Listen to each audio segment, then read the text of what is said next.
Hmm.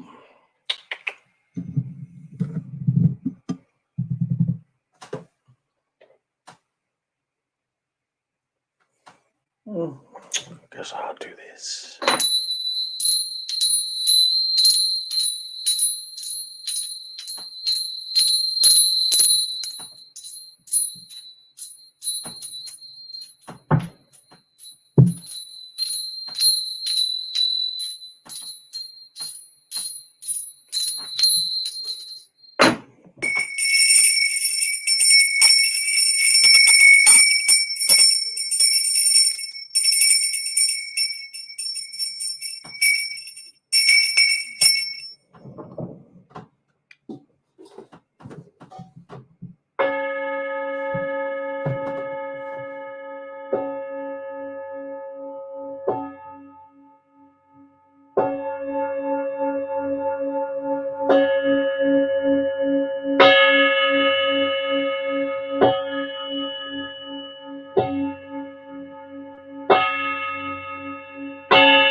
James, thank you for joining me.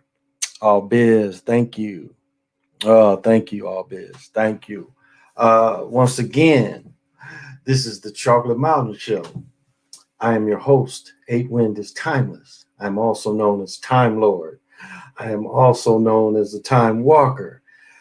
So, this is the Chocolate Mountain Show. I am also the holder of the continuous ball game of the Hero Twins. I am your galactic daddy-o, and I am sitting on my galactic patio from Minnesota to the universe. It all starts with a gentle sadness. So as I join you, there's one topic that I probably haven't brought up, and I'm gonna start with that. Hey PJ, thank you for joining me. One thing that I wanna. Oh, we got to do the commercial first, guys. Right now, we're going for Guinness Extra Stout. It is a pint and a half, not very strong at 5.6. So pop them if you got them, smoke them if you want them. Look at the color of this.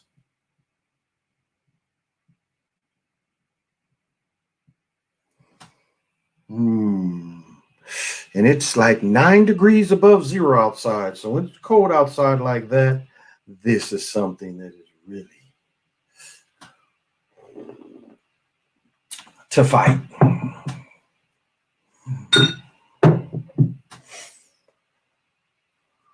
So one thing I wanted to bring up that I haven't brought up before, that I think is worth mentioning. And I'll start with a little story. So one guy, and I pray for this young brother every day. He's one of my son's friends, and I pray for him every day. He's in the military. And he had come over here. And what you have to understand, a lot of times with children and just time in general, and I think my daughter was here, so it was like he was trying to get one-on-one time with me. And he was really hoping I could show him how to leave his body. And just the nature of everybody being here. My daughter was younger at the time, and just the time didn't work out where we had a lot of time to spend together, and he felt kind of frustrated. And something that I wish I would have been able to tell him at the time, that I've not I can't say I discovered this, but something that has to be added. And one thing I like telling everyone is the full story. And the full story should be told, and you should seek the full story. And so there's a part of spirituality I don't think I really I've told people about it, but I don't think people really understand. So I'm going to mention this again. So when you close your eyes something happens. Something happens. Now, if you've had a drink or you smoke some good bud or whatever, even a cigarette, something happens when you close your eyes. Now, for those of you that have practiced for a little while, you know something starts bubbles, circles. Um, some people get this, but when you close your eyes, something happens. Now, as I've told everyone, the way you want to practice is you do want to discover the golden ratio in your own spiritual energy field. You do want to discover that. That to me is a type of marker that you're connected to source. Because once you run into that, you get above that, you get above karma.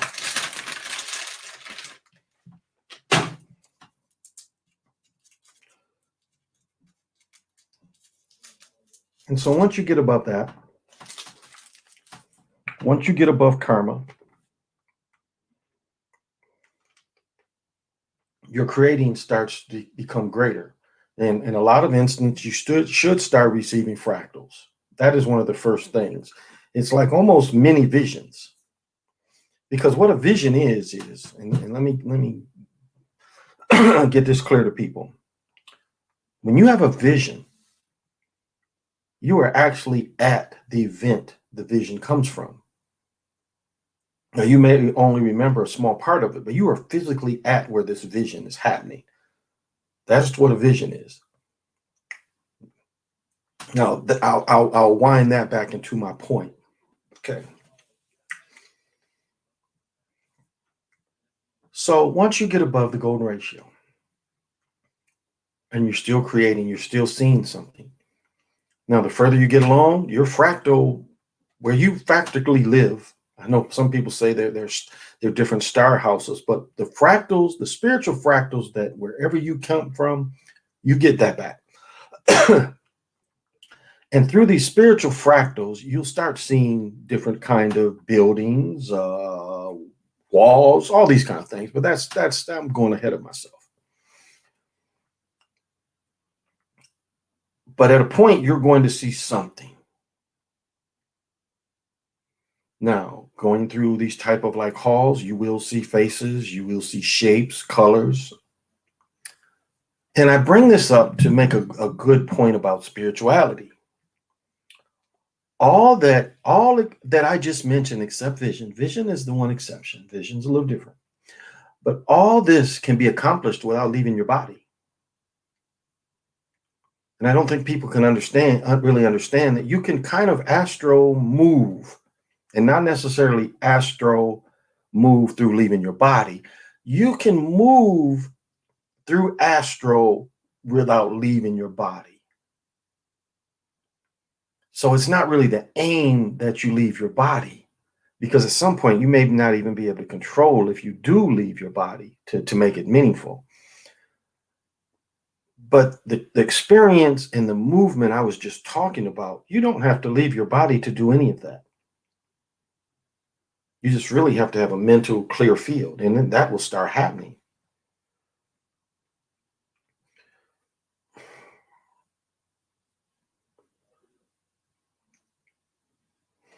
I want to pick the right words.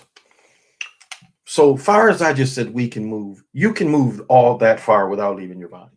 You can discover the golden ratio, get above the golden ratio, get above karma, and you still could be like sitting here, still kind of just thinking, but you can be pushing forward, because if you practice it enough, you push more forward and forward and forward. Now, you can eclipse a certain barrier and it will shoot you out. But what I'm saying is, don't concentrate so much on leaving your body that you're not enjoying the experience, and you look at the experience as a failure, is my point. You look at the experience as your accomplishment and seeing how far you can accomplish each day. And that's something I wanted to share with everybody.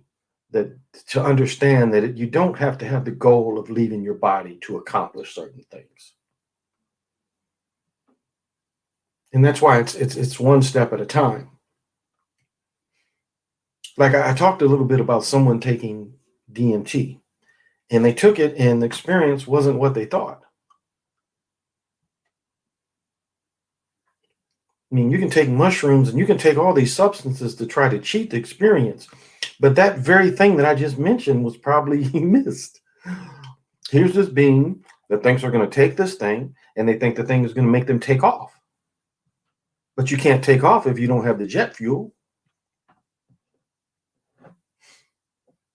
And if you're spiritually heavy, you can't take off. So it's not that it's a waste, but the other part was something had to happen from taking it.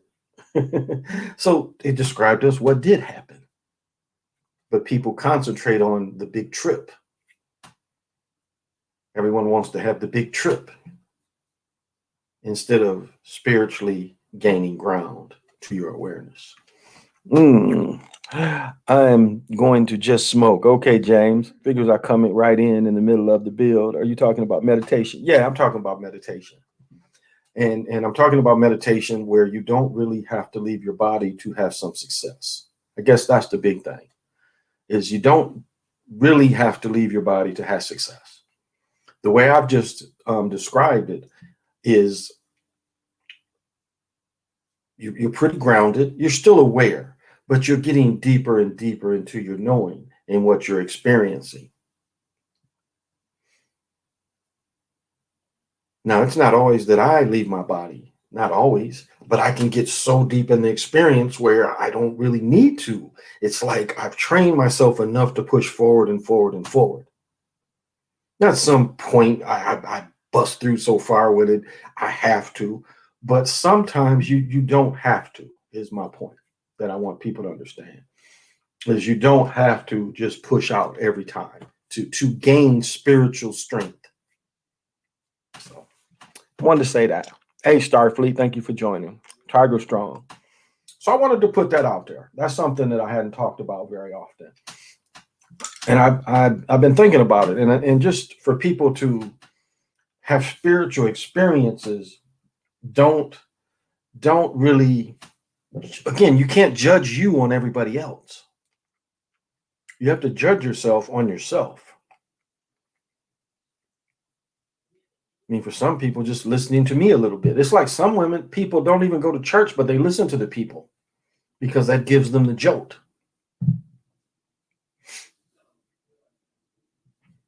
So I wanted to bring that up. I wanted to bring that up because I think that's important.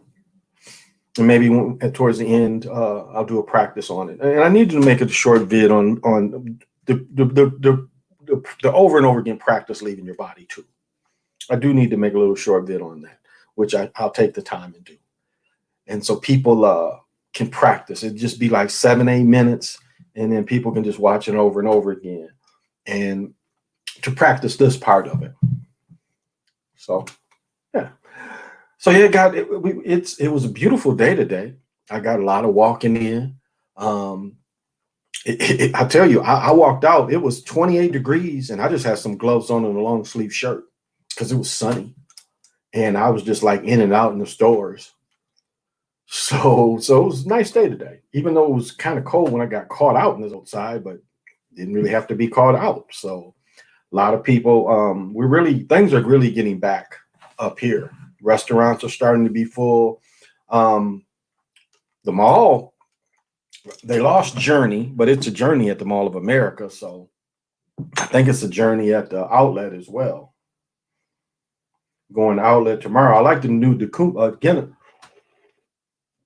Ghana shoes. They have all the air zoom that I need. I've just been wearing my boots, which are very comfortable. My UGG boots aren't as comfortable even with the insoles, but just need another pair of shoes. And my LeBrons have been faithful, but it's like 2-3 years since I bought them, so it's time to get a new. And I've got other new tennis shoes. I'm the one thing of any woman that had to deal with me is I'm going to have a lot of hats and I'm going to have a lot of shoes. I just do. I mean, my feet, I have to constantly get new shoes. I'm getting my insoles sometime the end of the month. I'm getting the new ones, and these things are like $500 a piece. So they're custom made. You stick your foot in there, and they make. I can get these things every 6 months, so I can get technically 2 pair a year. But it's so hard to get in with my dad. And that's not really hard, but he's kind of a ways away too, where he practices. So I only do it about once a year. So getting those, and it's about time I get a new pair of shoes. So I looked at several pair of shoes, but I'm thinking I'm going to Outlet because Outlet has all of them, and you never know what you'll find up in there. Because sometimes the outlets are returns, and so Sosa, thank you. Do you sometimes feel like you're on autopilot, like I'm not moving naturally? How's your arm? Thank you for asking me. It's been a little dead, but for the most part, not too bad. I mean, this helps a lot. I wear the brace during the day, and I looked at some other things. Like they have where you can, like I used to wear a thing on my knee where it was just kind of a little wrap around your knee, little round, and they have those for the elbow, and it's supposed to help with tennis elbow. So I'm thinking about working with that. My hand is a little better. I go to treatment tomorrow, so thank you. I'll answer your question.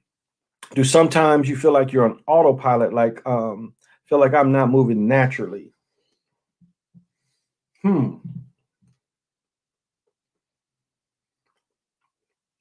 I'll say this. Sometime I watch the world not move naturally. Like I was saying a couple months ago, when time was slowed down and I caught it. So I've caught that kind of thing before. And that's what I was saying. It's like I'm looking at people the way they're moving around me, and it's like I'm damn near Dracula moving around them. So I catch that. I can't say that I'm caught into that, but I kind of know what you're saying. It's like even with my own children. I watch when my children, it looks like they just go into this thing. It makes me, I always say, where you at? But it almost looks like that the flicker of life goes out for a second. It's like they glitch almost.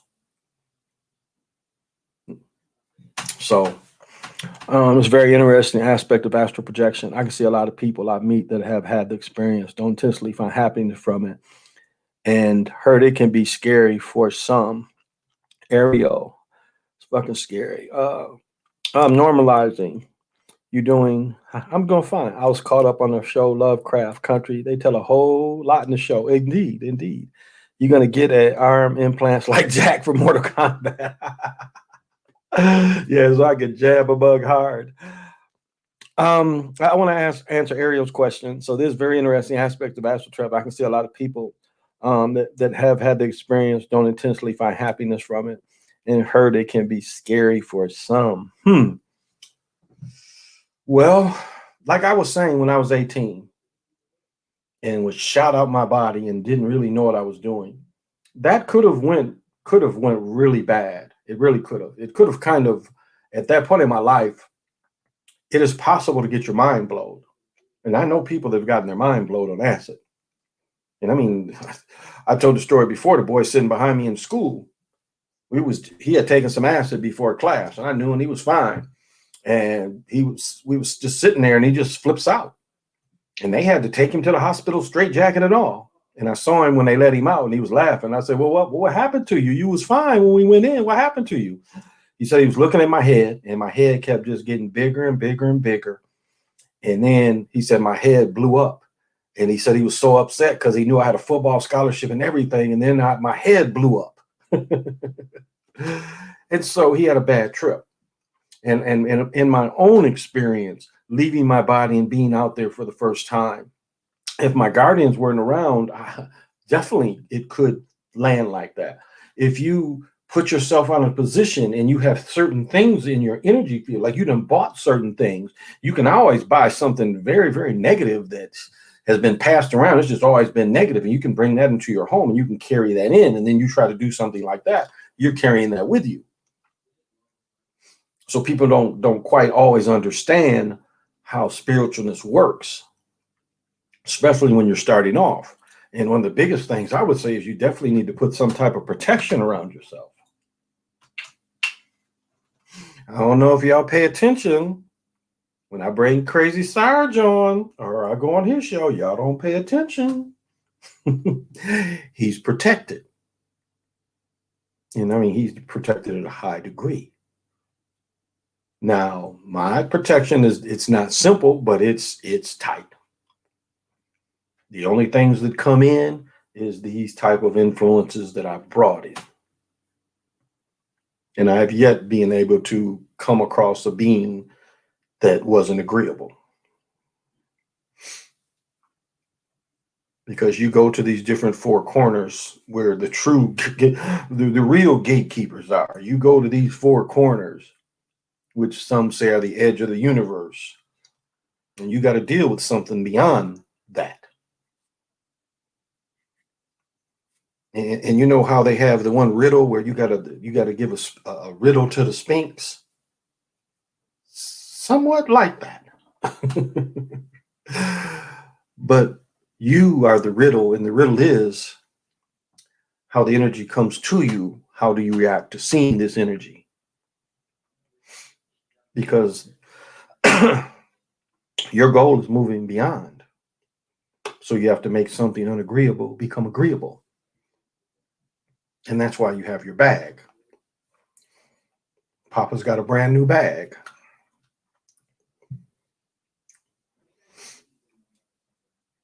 So, so yeah, it is not all the time. I think most people aren't moving naturally based on the way most people think nowadays. Yeah, the shirt is epic. Hey, thank you for the shirt. They got another one that has the white man can't jump with Wesley hooping wearing the bicycle hat that was kind of tight too. And then they had the one Mike Tyson with his eyes out, like the thing over his eyes. So yeah, these young brothers make good art. Thank you. Jacks be cheap with those rockets. But thank you, Smoke Toe. I need to quiet my mind, but it's hard. What is causing that? You have some kind of attachment because you have to recognize. I mean, listen to me well on this. If you can't quiet your mind, then you've got other voices. Now, one thing that I use to cancel that. So if thoughts come in that I know aren't my thoughts, I can cancel them immediately. So you have to find how to do that because you really have to just sit there. And what happens is you sit there just for a second and you see what comes in. Now, if it's something that you really are thinking and that's you, but 9 out of 10 times something's gonna come in that ain't you. And you be like, where the hell that shit come from? Especially fear starts coming in. You know that ain't from you. So you can say cancel that, hold, cancel, hold, whatever you need to reject this shit. So find out your true voice and shut all them other voices down. And that's the way to get started. No, and that's important for everybody. Know what thoughts are your own and not influenced by other shit. And I'll tell you, I've told this story before, and I'm gonna tell you a real story. I was at the Mall of America a few years ago when all this terrorist shit was going on. So I'm in the Mall of America, and I'm hearing all this terrorist shit coming, and I'm like, where the fuck is this shit coming from? And so I'm like, cancel that, because it's coming in. It's just like the more I went through the mall, I'm just getting this shit, and so I'm constantly canceling. Now, finally, when the shit becomes too much, you just have to put a bubble around yourself. You have to create a bubble, and this shit just bounces off the bubble. You have to do a spiritual bubble, and to protect yourself, and the shit just bounces off the bubble. But I had to do that.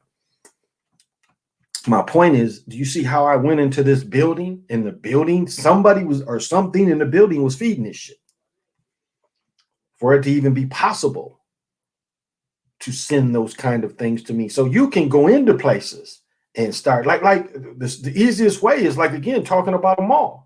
You ever went into the mall and you just start buying shit? It's like you may have went in the mall to get you a pair of jeans. And before you know it, you done spent $200-300.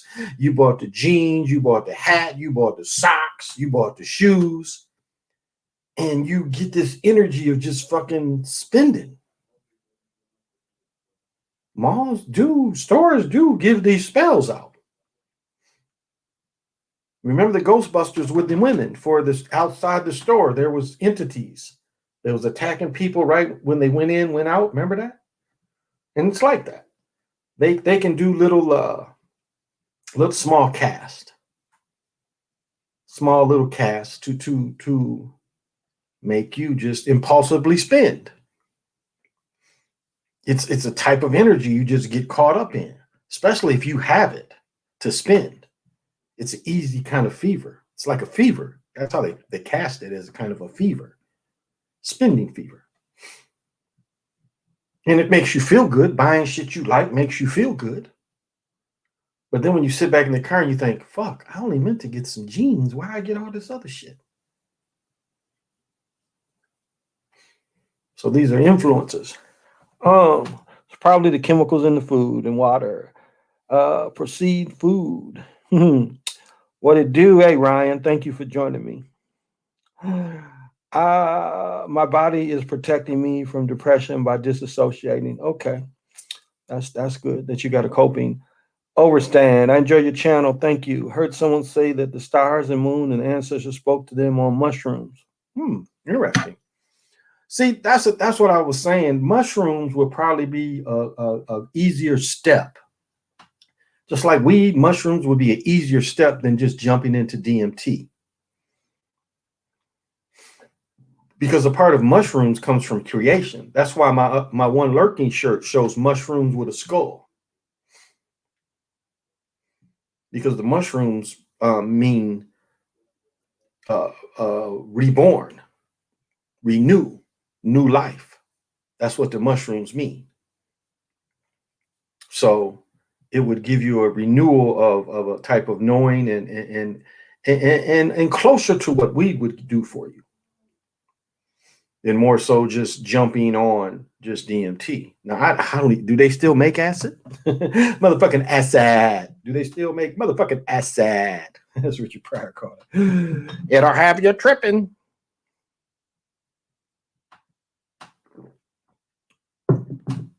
I have depression. What should I do? It's not an easy thing. I would say try to put yourself around people that love you.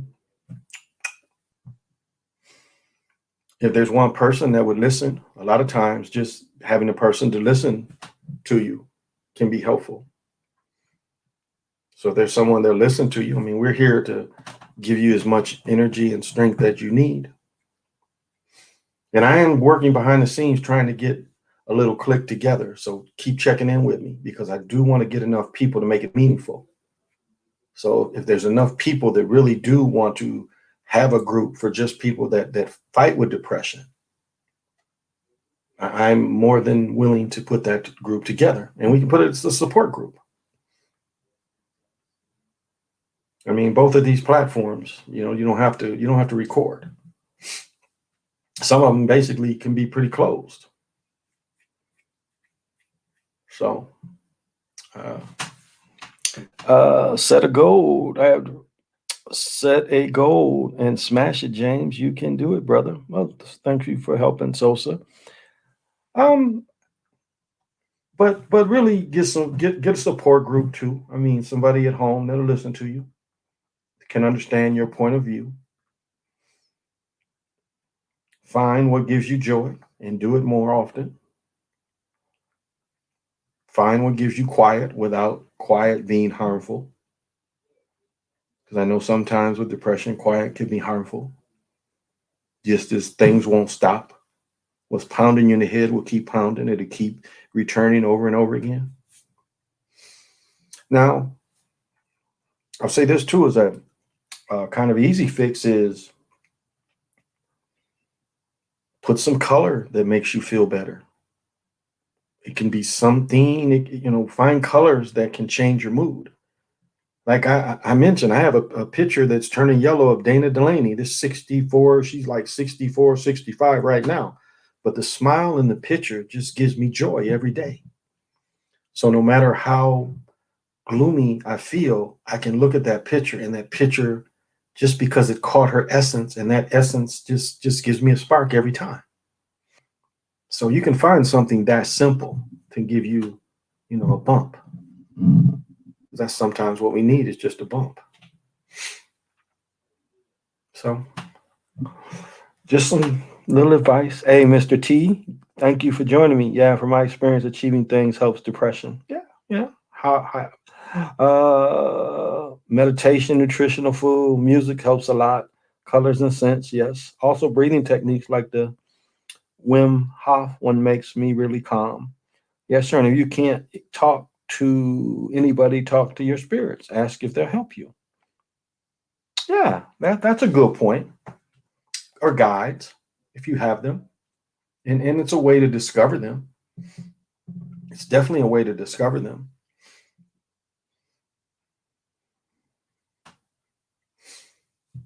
Hmm. And that's an interesting thing, because again, I was saying, and it just makes me, it's like I was saying, know what voices are in your head. And then if a positive voice comes in, or if you start seeing positive synchronicities, it could be pointing you towards a type of guide that's positive around you. That might not be easy to do, but if you start seeing these patterns might show up every time you need a lift, is my point. These patterns might start showing up. So look for that kind of thing too. And I know that's kind of vague, but it's like the synchronicity might help you if you start paying attention to synchronicity around you. The synchronicity around you might be working for you to bring your mood up. And it's almost, honestly, it becomes the quantifier. I'm sorry. But what it becomes is almost like I spy with my little eye things that make me positive, things that make me feel good. But basically synchronicities. Is there anything out there that's going well for me?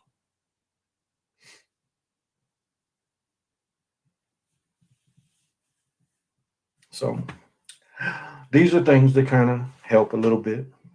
Um, Deep Purple, Overstand, Muka. Yeah, I was shocked at the effect deep breathing had on my mental. Haven't stopped ever since. Eventually, addressing childhood trauma is a key. Lewis Nix, Notre Dame football player, died. Oh, did he? Okay. Dang. I literally feel that too. Um, Lewis Nix died. Wow. Golden Globes. Probably a Golden Globe sacrifice, because it'd be sometimes sports mixed in with the entertainment. So that's probably. I was listening to Zach right before I came. I didn't hear that part because my mother said earlier, she was like, "Yeah, I'm about to watch the Golden Globes." Yeah, not watching that shit. I don't watch that shit. I have no interest in any of that. And that's the type of, it becomes a wicked type of celebration in a lot of ways too. And I love, like, when I hear people use my information. That's kind of cool. A lot of ears out there, and I give freely. The information's put out. You ain't see me tripping off people using basket manipulation. I ain't tripping off that. The more people see it, the more it becomes interlocked. That there's something else controlling it. So I don't be tripping. I don't. I don't even, like. It's funny. I had to apologize. And I'm gonna say this: I had to apologize to a person on Facebook because they get mad because I say Slow Joe and Sister Girl. That shit ain't going away. Sister Girl's staying. That fits her perfectly. You're only a sister when you see another sister and you think their gender's being pushed off, girl. And so I just happened to mention to my friend about Sister Girl being a trick for Willie Brown. And after I wrote it, I thought about the woman who was, because again, it's my post and these motherfuckers commenting on my shit. But this young lady, well, she's my age, and I've had such good times with her, but she was once really strung out on crack. And so when I said that about Sister Girl tricking, I didn't like when I wrote it, I didn't think about her background. But after I wrote it, I was like, oh shit, Sue used to be out there like that. And I knew her when she was out there like that. She went from being in the police academy, the next thing I know, she's strung out. So I erased it. But as I told her, I was like, this is my post. But this is what I told everybody on Facebook. I say, I got that dope, and y'all don't seem to be able to stay away from it. I write shit, and this is the thing about Facebook, all of them. You write shit or you come across shit, and there's a pull to pull you in. It's a trick. It's a fake pull to pull you in by emotions. And I used to be the #1 battler on Facebook. But it's like once I understood what the system wants, it's like my cousin's boyfriend, he just can't help himself, or her ex-husband. So I told him, I'm like, you can't help yourself. My dope is so good, you just can't help yourself. You read my shit, and it just. And my mother's like, you don't have to call names. They called Trump every goddamn name in the book. And here's these people, these hypocrites telling me don't call. But I'm true to myself. I've called him Uncle Imbecile since day one, or since I invented it. Not day one, but since I invented that. I never changed that. Oh, no big sacrifice for the Grammys yet. Expecting one in the next few weeks. I wonder why they pushed it back later. Must be a reason. Wim Hof. Bro, that Wim Hof shit had me going through my eternal universe without breathing for like 3 minutes. You breathed, but you was probably holding your breath. Lucky you didn't get in a panic situation. It held your breath for that long. Can you get more into deep on your short video about REM manipulation? I have friends that doubt your videos because they're not understanding what they're seeing. Wim Hof is the man, okay? That's exactly why I tell people they playing on your emotions, because they know human emotion creatures and think with their feelings. Oh yeah. And it's hard for people to grow out of that. All right, let's go into basket manipulation. I'll even do the history again. The first time I think they were using it, and I think they were only able to use it once or twice a game. I would say at one time they only had one shot. And so the first game that I can think of that was probably used with basket manipulation was the 1968-69 championship of the Lakers and Boston Celtics. The old longtime coach Don Nelson hits a shot that does the high bounce and then falls in.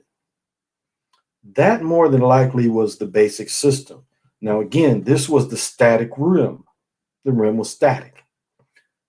Turn into next year. Again, the Lakers in the finals again against the Knicks. 69-70. Lakers lose to the Knicks. But in game, I forget, Jerry West, who is the NBA logo, tosses one from half court. It goes in. I am pretty sure that was the second time manipulation was used. Now, the first time I came across collapsible rims, my senior year, I went to Chicago. My cousin was on the championship team, Chicago State, and I was down there playing in Chicago. They had played with me in Michigan. They was like, well, you coming down to Chicago with us to play against Chicago Town. And so I was pretty high on my peak and just holding my own. My cousin's teammate was the best cat I ever ran into, but I still could hold my own. But it was the first time of being able to play in collapsible rims. Now, the problem with the early rims is the early rims did give out quicker, and sometimes they would lock. So go ahead to 1985. We have Georgetown versus Villanova.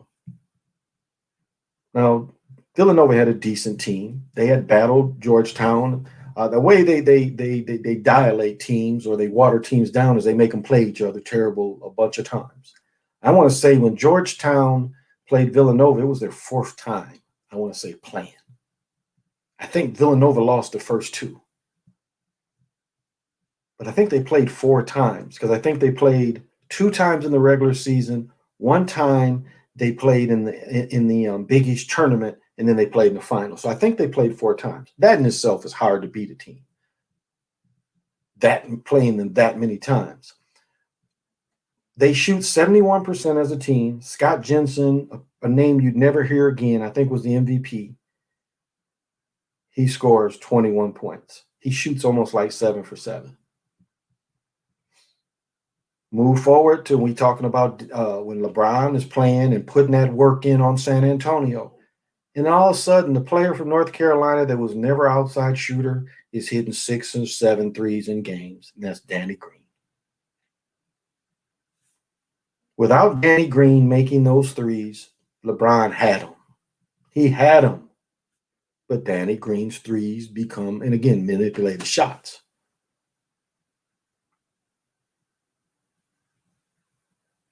Now, I'm breaking down where you have to look at Louis Dampier, who was the top ABA shooter, who didn't have manipulation his whole career. His last year was his best year. He shot basically 50%.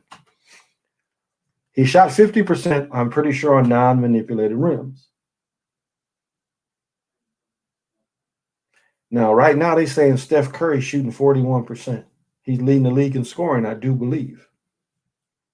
He's supposed to be the greatest shooter ever.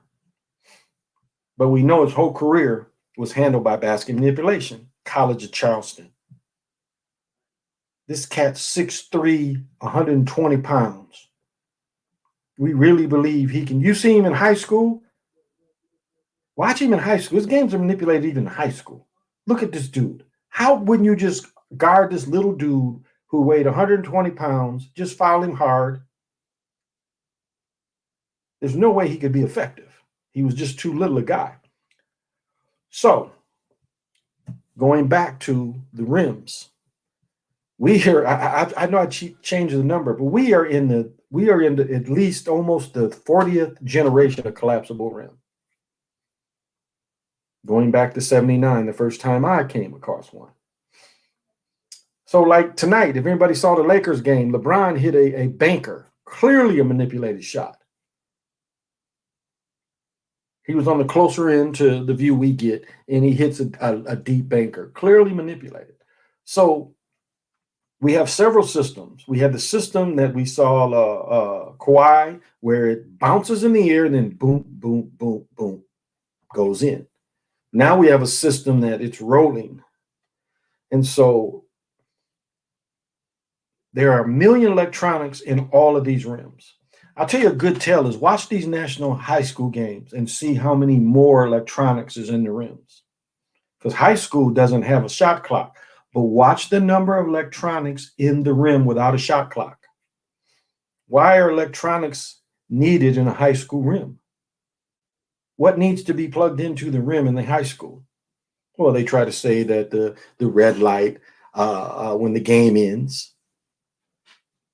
A lot of high schools have those. And so in this new generation, it appears like what they do is make the ball roll and kick it out. That seems to be the new. Or once it comes in, it kind of does like this through the net. College games are a little easy to tell because the sound. You hear the sound operate. You hear the system operating. Boom, boom, boom, boom, goes in. It's not the force.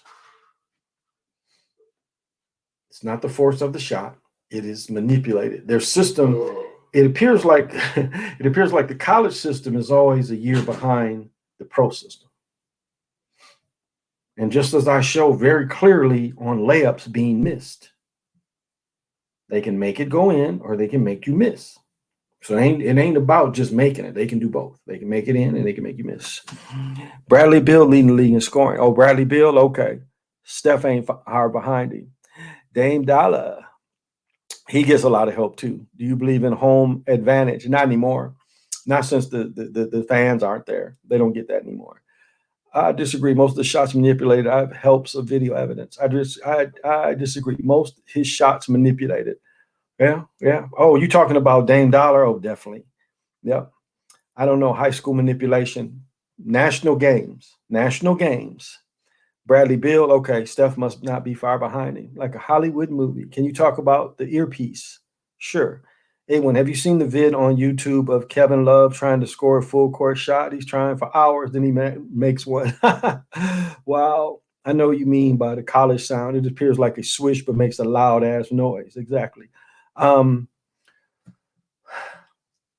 the biggest thing about earpieces to see, I mean, as I mentioned on the video, the only reason I noticed LeBron did the hidden hand, and he wasn't looking like normally when LeBron does the hidden hand, like this. That game, they showed LeBron, and LeBron had his shooting shirt on, the shirt when he's on the bench he was wearing that. So he did the hidden hand with that shirt on. So I'm like, okay, and he looks up at the board. But later in the game, when I found the earpiece, I was just like, how? I only rewound it because I'm like, how did he know to do the hidden hand? He wasn't looking at the big board. And lo and behold, I got close with the earpiece. Now we know radios and football helmets was started in the 70s. No, in the 60s. I take that back. It was started in the 60s. The first game, they actually put a real radio receiver in the helmet. And you can find that on NFL films. That's back in the 60s. So now we know that supposedly one player on defense and one player on offense is supposed to have have communication in the helmets. I argue that all of them have it in the helmets. If you're on special teams and they say hold, you hold. You're on special teams and they say block in the back, you block in the back. If you on special teams and they say miss the tackles, you miss the tackles.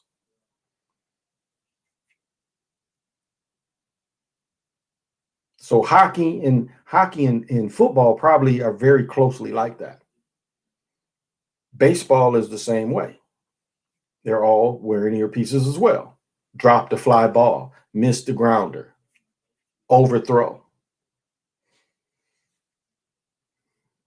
Now, one thing that is absolute proof is J.R. Smith. If you read what J.R. Smith says, he says, I thought we were up. When he gets the rebound and dribbles out, he says, I thought we were up. And I don't think that was acting. I think this goofy fucker he was told, great job, dribble it out, we win. But it's obvious if you watch the players that there's some kind of command going on. So that is the other part of totally manipulating the game. And the players are almost video game-ish with these controls. Again, we have an egghead dude in a room. We have an egghead nerd in a room. And he's doing all these controls of the game with looking at the script. I mean, some games are so bogus, it's like it's a 3rd and 30 and everybody drops back. And it makes no sense. Why are you letting them have all this under stuff?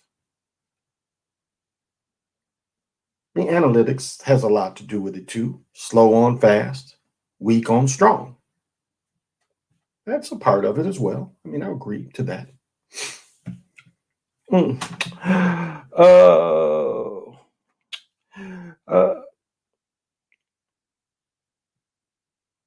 Yeah, so those are the different systems. And the aim of all this, because it's gaining momentum, the channels that other people are doing are really growing. And as I said, I'm not mad. Do you think the man in the booth has no bias towards the home team, regardless of working in the arena? What does Steph do? Steph did a little, I'm not even going to say, not going to sound, anyway, he does a little soft dance and then he points up. He is not pointing up to God. He is pointing up to the egghead in the room because you see others doing it. You think all of them is to God? No, you see others pointing up. They're thanking the person in the booth. They're thanking the league. And Steph has been doing it the longest, giving that thanks to the egghead. Now, you only have to have 32 eggheads. Remember that. And at any time, all 32 of them ain't working. So you cut that off. Because a person, again, the egghead that each team has to have is he works just for that team with those sets of rims. That's why I showed and they've been showing you they practice with Steph for a long time. That's why Steph takes all them crazy shots in practice. They are tuning. That's why you see him take. One thing coaches tell you is don't take them crazy long shots right before a game, and you see Steph do it all the time.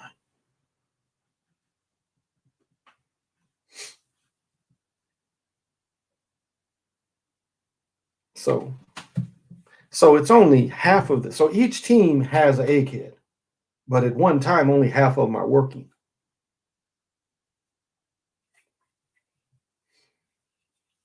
And it could be where they fly the other egghead in too. I don't know. And maybe he's calling out the cameras or something. Maybe he travels with them, and the other person operates the system. He scouts. He's the eyes for that egghead. Because there's a script for every game. I mean, think of it like this: when you look at the Globetrotters, they have a script. When they're not doing back and forth, which they were the first to do music, and the NBA does that now too. You hear music playing in the background. Globetrotters were the first to do that. But when they do their tricks, that is scripted in the time. The Globetrotters have something like, say, 2 hours. So during that time, they do all the skits and they get the playing in. And it's the same way in these games. The time is managed very similar. That's why I'm kind of leaning towards Gonzaga going all the way. Last couple of years, they've had teams that probably should have won it, and they got embarrassed several times. So I'm kind of pulling on them right now. So I don't get how people don't see it. Do you think the man in the booth has to be biased? So they need to see a side-by-side comparison of somebody shooting on the rim without manipulation, someone shooting with it. Yeah. Lots of players do it according. Tiger is so blatant when the ball bounces around the rim, defying all the laws of physics and gravity. Yeah. Refs travel so they could as well. Yeah, that definitely refs travel. And refs, remember the refs were so dirty, they was selling like Joey Crawford, the mob snitch that didn't get killed.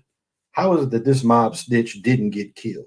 And then can talk shit about it in 60 Minutes. It's because he really wasn't a mob snitch. But anyway, Joey Crawford was so dirty where they was flying the refs first class, and Joey Crawford was selling the first class ticket back to the airport and flying coach, getting thousands of dollars. And so they instead of firing him, they suspend him. And if you read Daughtry's book, that's what they do over and over again. It's like the NBA's worst refs are always made supervisors over the refs.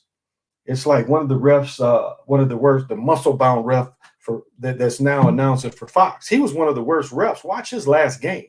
He was one of the worst. Tunney is his name, and he has a job.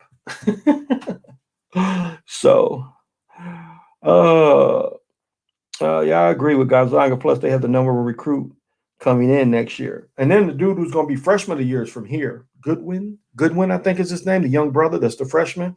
He's from here. He is from here. Kobe cheated throughout his career, and people are now saying he's a top 3 player. I think Gonzaga too. I heard Zach say. Oh, okay. Did he? Yeah, Kobe.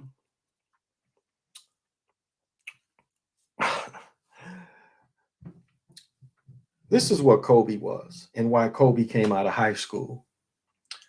They needed another Jordan. And Kobe, well, let's even take it back further.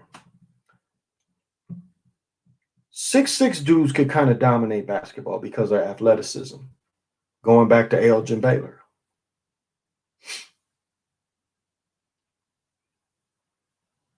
Now, in the 60s, can't really say it was Wilt.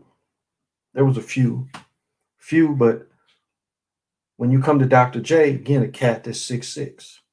And so Dr. J was the formula. 6'6" dude that can dominate because he's a little more athletic, a little quicker than the forwards. So that's kind of how they molded Michael Jordan. Again, Magic's 6'9". My son's sitting there arguing with me. Magic was 6'9". Larry Bird was 6'8".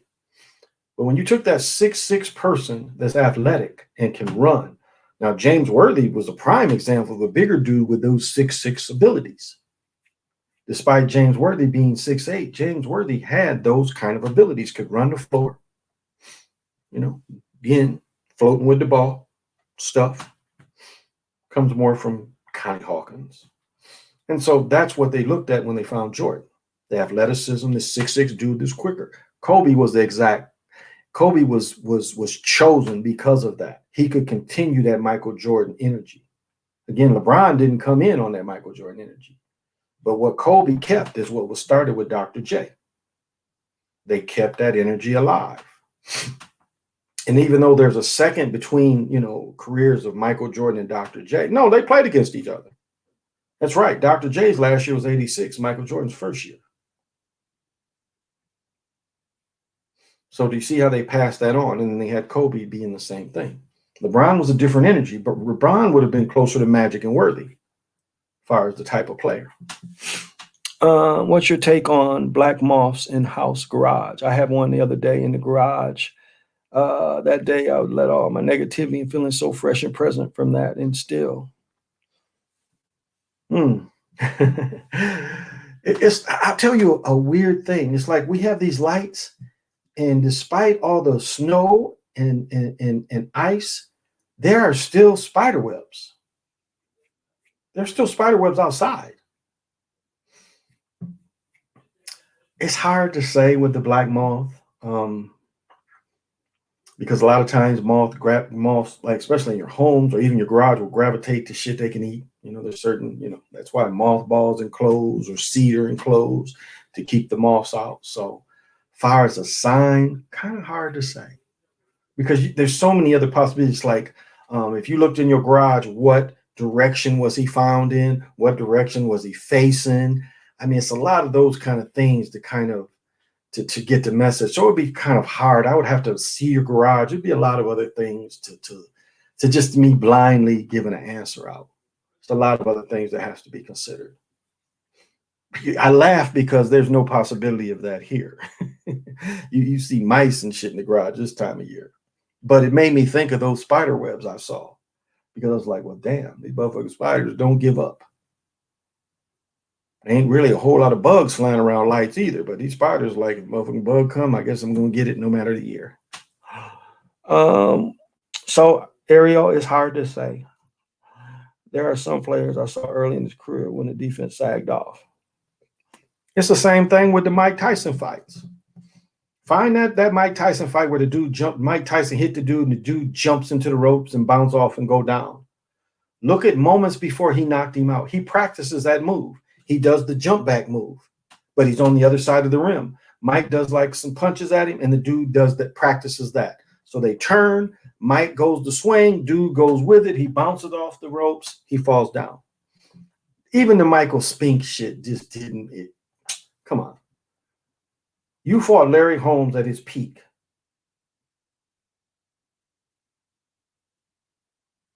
Larry Holmes at his peak. Okay, let's say Larry had slightly 1 foot over the hill. Larry Holmes was going to beat Rocky Marciano's record. Michael Spinks didn't back down from Larry Holmes, who had a jab like Ali. Constant could pepper you with that jab. And you get in here with Spinks, and all of a sudden you getting here with Tyson and you scared. You ain't moving. You coming in there with damn knee braces. Who goes to a match with knee braces like he hooping? Ain't that he was scared. It was fixed. McGrady was better than Kobe.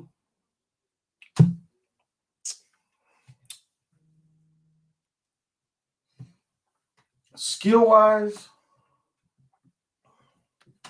he was taller. He was taller, and skill-wise, send me this bullshit. He was a little taller. I don't know if McGrady was the defender that Kobe could be. I wouldn't really say that. I mean, even though McGrady, because I don't think McGrady could have guarded 3s, 4s. Doesn't seem like he was a great stopper where Kobe could kind of match up and had a stronger effort on defense. Now, offensive skill wise, yeah, McGrady had the advantage because McGrady could, at his height, he could shoot over anybody.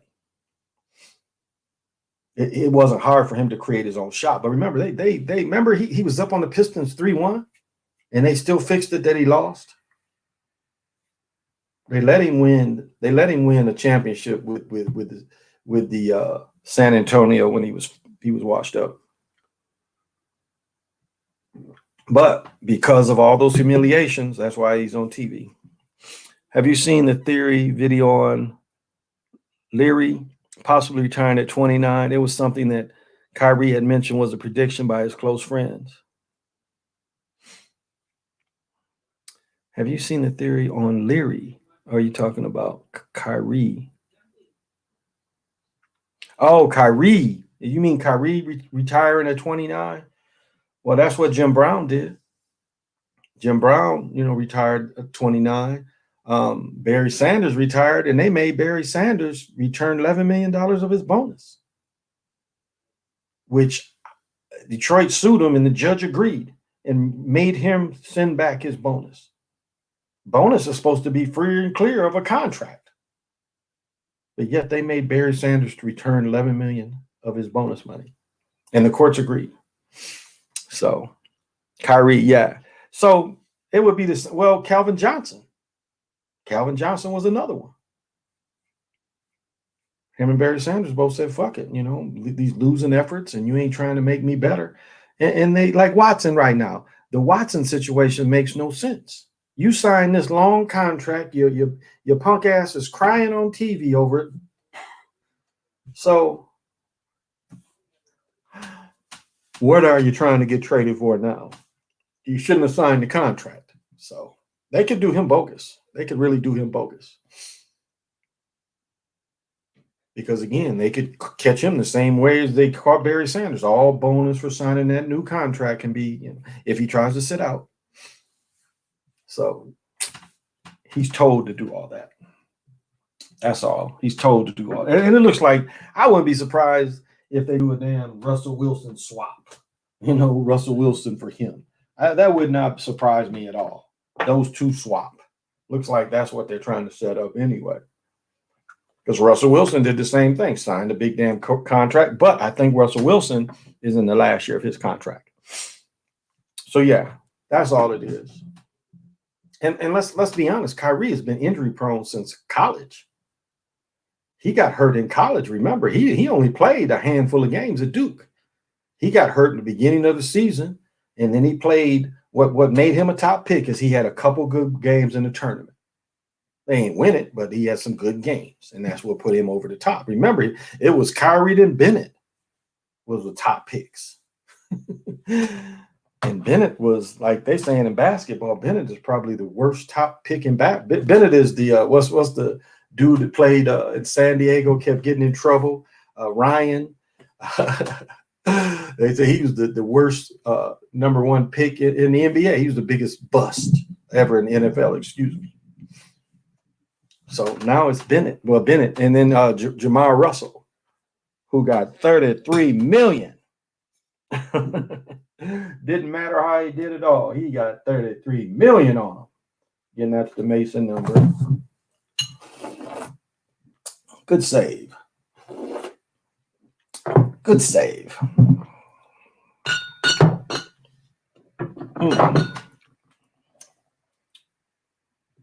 Oops. So it's fun and games. It's fun and games. Fun and games. That's all it is. It's fun and games. It's just fun and games.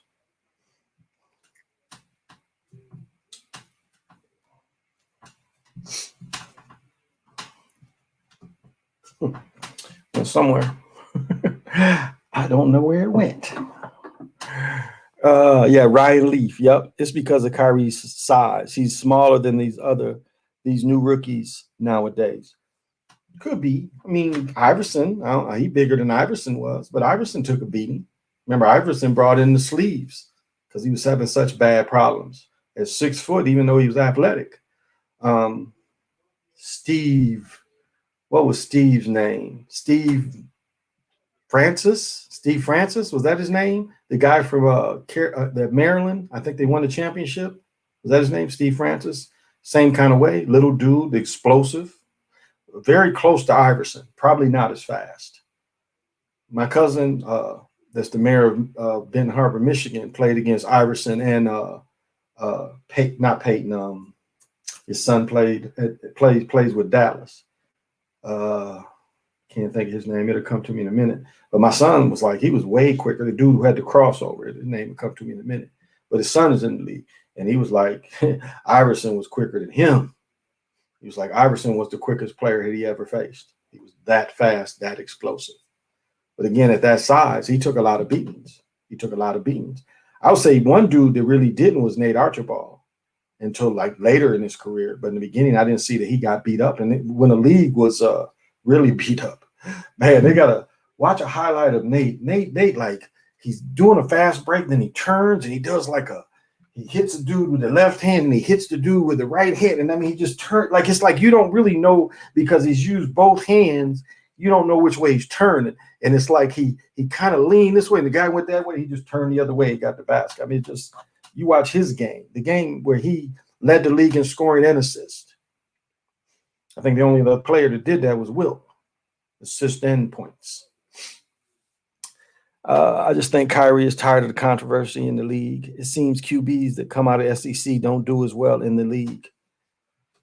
Remember the dude, the new coach for the Jaguars. Tebow didn't do nothing. The young brother, somebody had said his name before, the young brother he had when they won the national championship, he didn't do anything.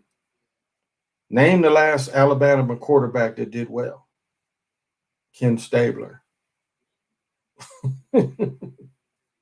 Maybe somebody else could come up with another name. The last Super Bowl winning quarterback was Did Ken Stabler win the Super Bowl? Yeah, I think Ken Stabler won the Super Bowl. Well, maybe he didn't. Maybe Ken Stabler didn't. Yeah, I don't think Ken Stabler did. That was Plunkett both times. Plunkett won the first, those two. Yeah, I don't think Stabler did. 70. I don't remember. I'd have to look it up. He could be tired of it all. It's hard to say. But he's going to do whatever the role tells him to do. Oh, here we go. Whatever the role tells him to do, then that will be what he pursues. And that's what they do. Well, before I get too deep, let me give the divination. And I believe the divination we should be up to. We should be day 11, I think.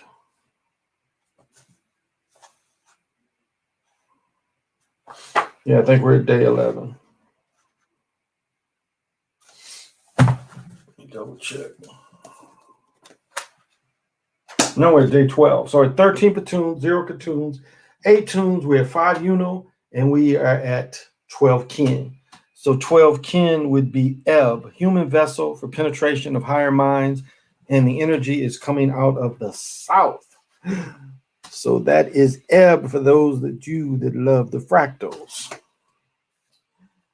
And from the Toltec,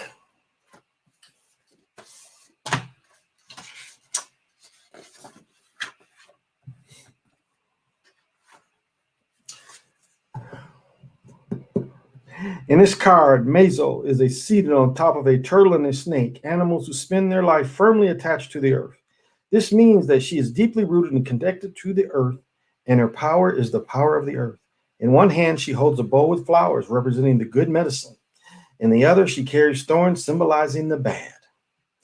In other words, used wisely, the power of the herbs and plants may bring life, but used in absence of the sacred, the same power can bring pain. Here we go again, the ever-present Toltec awareness of the duality in everything. The energy of the herb is not good or bad, but the way it's used. The experiences produced by the use of perception altering can bring learning and joy. If these powerful substances are not handled properly, they may cause sorrow and destruction. By the same token, the extracts of plants could be used to produce medicine, to produce poison. That is the essential meaning. The positive meanings of Malani represents the power of the healer. As a warning signal represents the signal the physical or the psyche. The sign of the healer may come to you because you need to look for healing for yourself or because you are called to become a healer. Often both messages apply to the same person. Healing as meant here encompasses the service of a modern doctor, spiritual healer, medicine person, therapist, counselor, anyone involved in supporting the healing process. You relate to the one that happens to be the appropriate for your own situation. The archetype of the wounded healer is very relevant to understanding this card. Only when you have suffered pain and recovered from the pain can you understand and support others.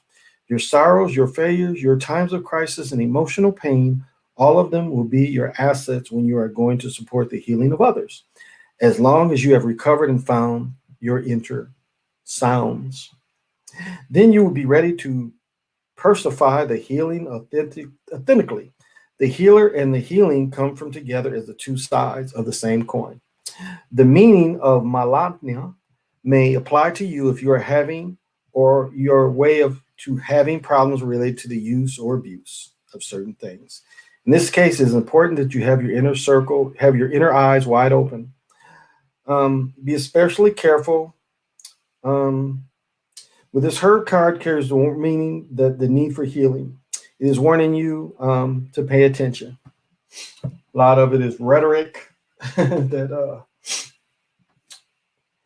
the war on drugs was kind of a little message in there, so I skipped over that. So, and this is another book I get is the Myron hieroglyphs. And so these give the names of these signs and symbols. And so yesterday I was trying to find, let's see, a couple words that I had trouble finding. And I've read this over and over again. But it's just getting in the symbols. I want to say this book it's a very informative book. I mean, he really gets into phonetic ways to make these sounds and the numbers, of course. Something else in here I'm looking for, though. I mean, even some of the Spanish translations. Now, again, there's not a lot about this. Now, these are the night gods, the statues, they're figures. This is something they keep pretty still secret. Again, there's only 9 of them. These are their symbols. I have yet to find a concise thing for their each meaning, other than just they're basically protected. You see the same thing in the Solomon keys. They just copy this system and put, the biblical angels over it. But it's basically the same system.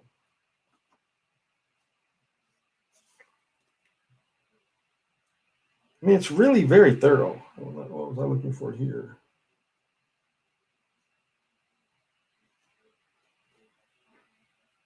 Right here, Knitch. Yeah, Knitch is meaning starface. So I have a workbook that it's a workbook, and they don't give you the hardcover book, or I haven't been able to find it. So it's kind of a hard book to do because there's really no reference for anything of it. So it kind of sits there. Do you think they don't want Iverson to get a championship ring, but because he was different, raw, too skilled, and didn't practice? I think so. I think that was part of the reason. Look at it like this, how he was still, Iverson got caught into being the bad guy, the Jordan bad guy. Don't be Iverson with the tattoos, smoking cigarettes, dressing like the street people dress. Remember, when one time Kobe, that's what happened. Kobe started wearing the jerseys and the chains. Remember, Jordan was in Magic and then was suited up. And Iverson was like, what the fuck am I getting suited up for? I'm about to hoop. And then the commissioner made them wear suits, or at least jackets, taking the nigga out the game.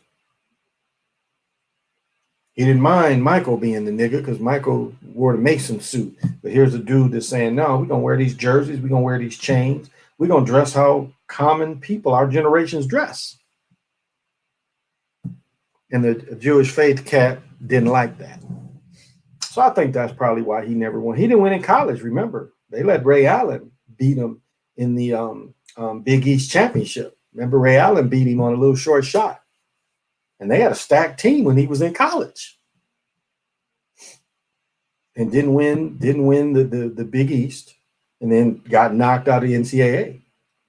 Remember, Shaq? I don't think Shaq ever made it out the first or second round of college. He played with Chris Jackson as a freshman. Or Radul Raif, whatever they changed his name to. And I've said before, Chris Jackson was the closest thing I ever saw to Pistol Pete. Dude that could come down 10 times in a row and make all 10.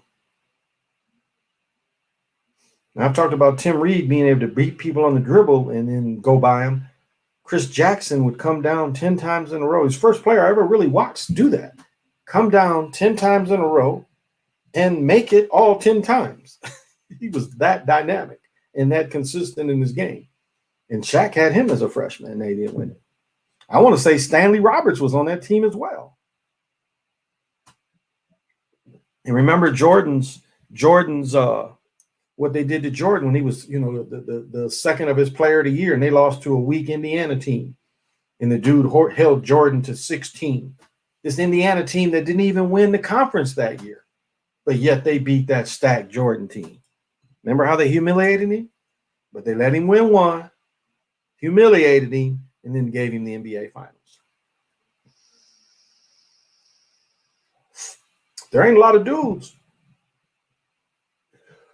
It's only a handful of dudes that have won, like Magic, one in high school, one in college, then one pro. It's only a handful of them did that. Just like I was talking about Christian Laettner, Danny Hurley.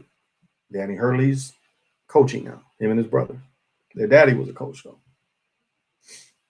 So you don't see a lot of cats transit. Grant Hill, won at Duke, didn't win after that. They didn't let Vince, what's his name? Vince used to get jumped. They played for 2,000 years. They didn't let him win one either. He didn't win one in college. So,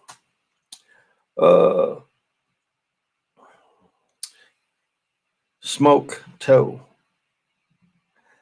You know what's interesting? It's interesting they keeping Uncle Imbecile's name out there. It's interesting they're keeping his name out there. He ain't in the place, so they put some damn statues and people saying, well, that reminded me of the golden calf. How the fuck is that the same way? Who went to talk to God and then they came back this Uncle Imbecile gold statue? Nothing like that. Nothing like that.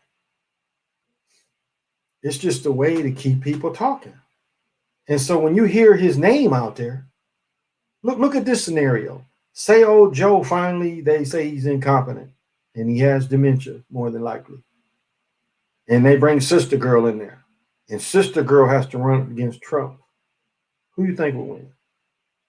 Do you think that the people in Atlanta could celebrate again like they really did some in this election? You think it would work out like that? You think they could point to, mostly the brothers and sisters in Atlanta, say they brought them across? Or do you think she'll get the Hillary Clinton treatment?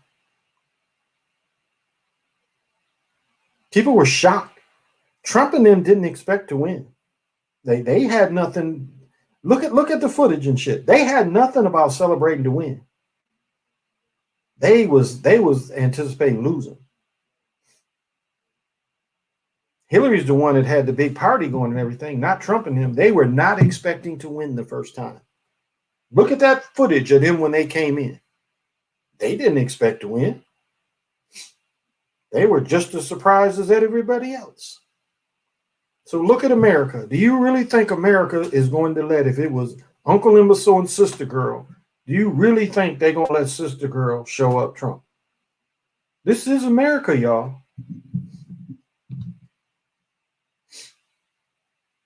And I know on Credit Facts, the one cat kept saying that she's black. No, she's not.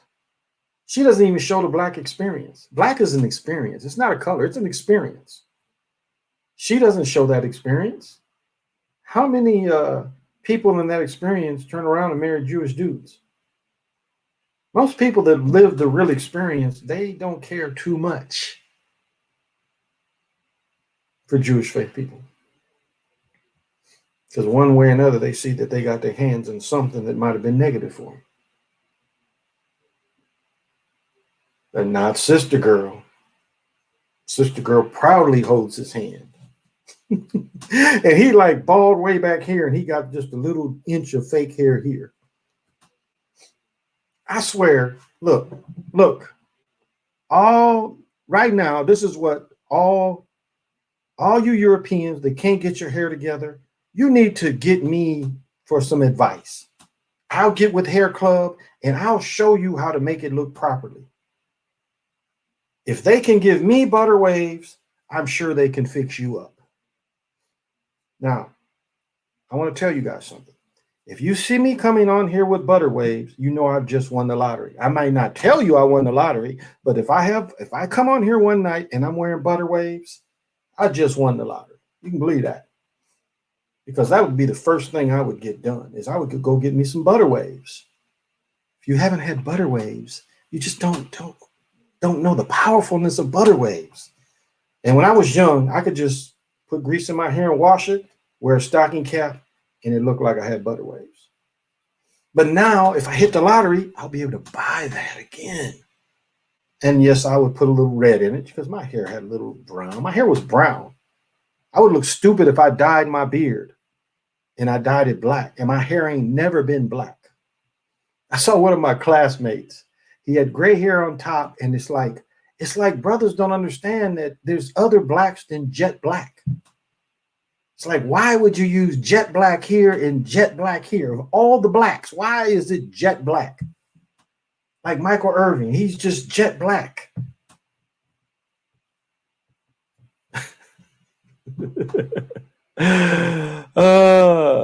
Now Uncle Imbecile is done. He will bring about the third temple for his face. His face is on the coins that they are raising funds for the third temple in Israel. Interesting. Jay, what's happening? That is interesting. I just don't. They're keeping his name out there. And you got all. Now, this is what gets me about Facebook. All these people. See, this is and this tells you how people don't truly understand how things are. All these all these liberals who supposedly hate Uncle Imbecile, every day they putting something about him. Ooh. And don't you know that, see, this is what they don't understand. And you can tell they're Smiths, or you can tell they're Karens. They don't understand that by you posting even the negative shit, because all publicity is good publicity. Here, all these bleeding heart liberals are talking about they hate Trump, but yet they posting shit about him every day. So you are helping him. It's not negative to him that you're doing cartoons. That's not negative to him. You are still keeping this motherfucker in people's minds, in their psyche. And they don't know that they're being used because they think the shit's funny. But in reality, you keeping this motherfucker's name in front of everybody's face. The news is doing the same thing. That's how it operates. I mean, it's no mistake they was keeping Trump, setting everybody up for him, talking about the Bertha, giving him his own show. I mean, what do you think they was doing?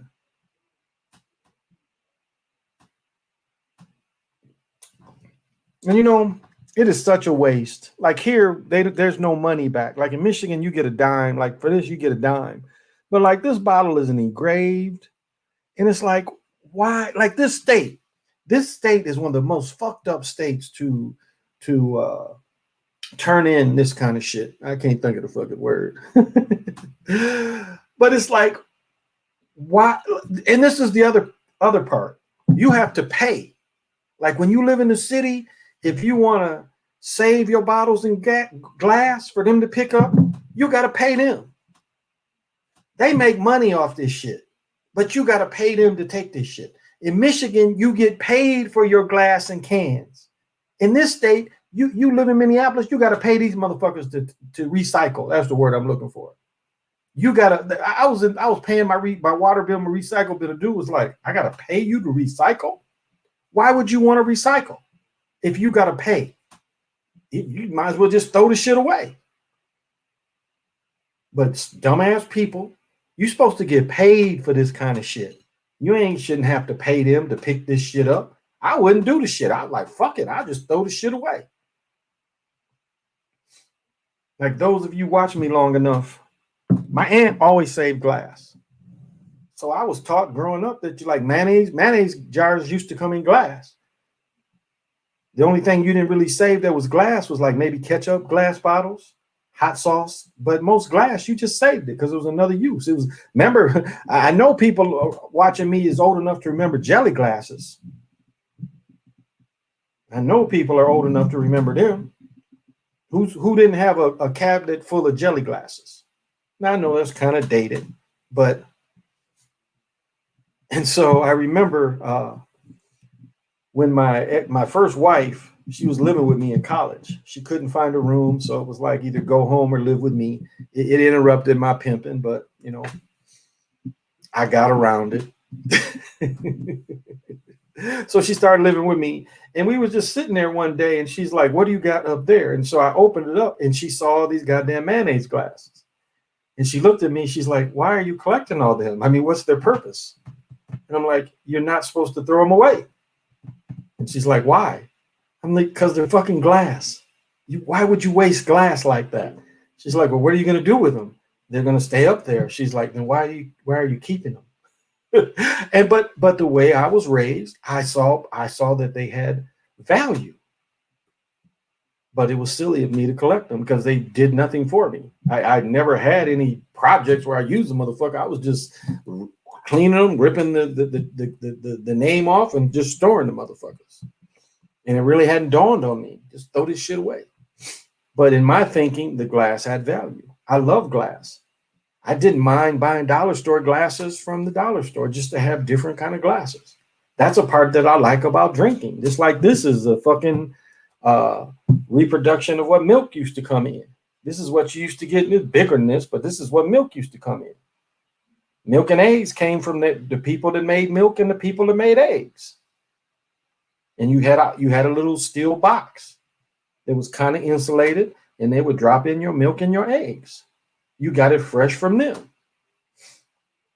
As I said before, people had their own, you ground your own hamburger. Everybody has something that a grounder that it would crimp to the table like a vice. It would vice to the table, and you took your beef, you shoved it in there, you made your own ground beef, so you know you ain't got all them fillers in there and shit. That's everybody had that. Probably wasn't until the 70s that that practice went away. But I know in the 60s, almost everybody had a meat grinder. So, hey, COVID, thank you for joining. Hey, B. Amos, use the glass for cups. Use the glass for cups. There you go. Will there be full seating at sports event? Yeah, Spyro, very soon. Very soon. I never bought glasses. I always use jars. There you go, Jay. But yeah, spiroglyphs is coming. It's coming. It's definitely coming. It was a lot more people at the Super Bowl than what they told you. All them luxury boxes was damn near full. You saw the one where they showed Russell Wilson with the commissioners. All them luxury boxes was full. All of them hold about 30 people, 20 to 30 people. So, you know, there was a lot of people there off the cameras. The pro games, you seeing more and more people. Now, this state they ain't relaxing yet in this state. But yeah, because again, they want this money back. Now, I don't know how many jobs is gonna come back, but they definitely gonna let that shit go. They're definitely gonna bring everything back. A lot of people saying, fuck you, we don't believe this shit. And this is the other thing. If they kill everybody off, who gonna be their slaves? Who gonna do the job? That means they gonna have to do jobs. The elite's gonna have to work. If everybody died, the elite's gonna have to work. How can they get away with not working? They're gonna have to drive themselves. Who gonna be in the fields? They're already saying the motherfuckers at the border, they letting in, they have nothing about the shots or nothing. They just letting motherfuckers in.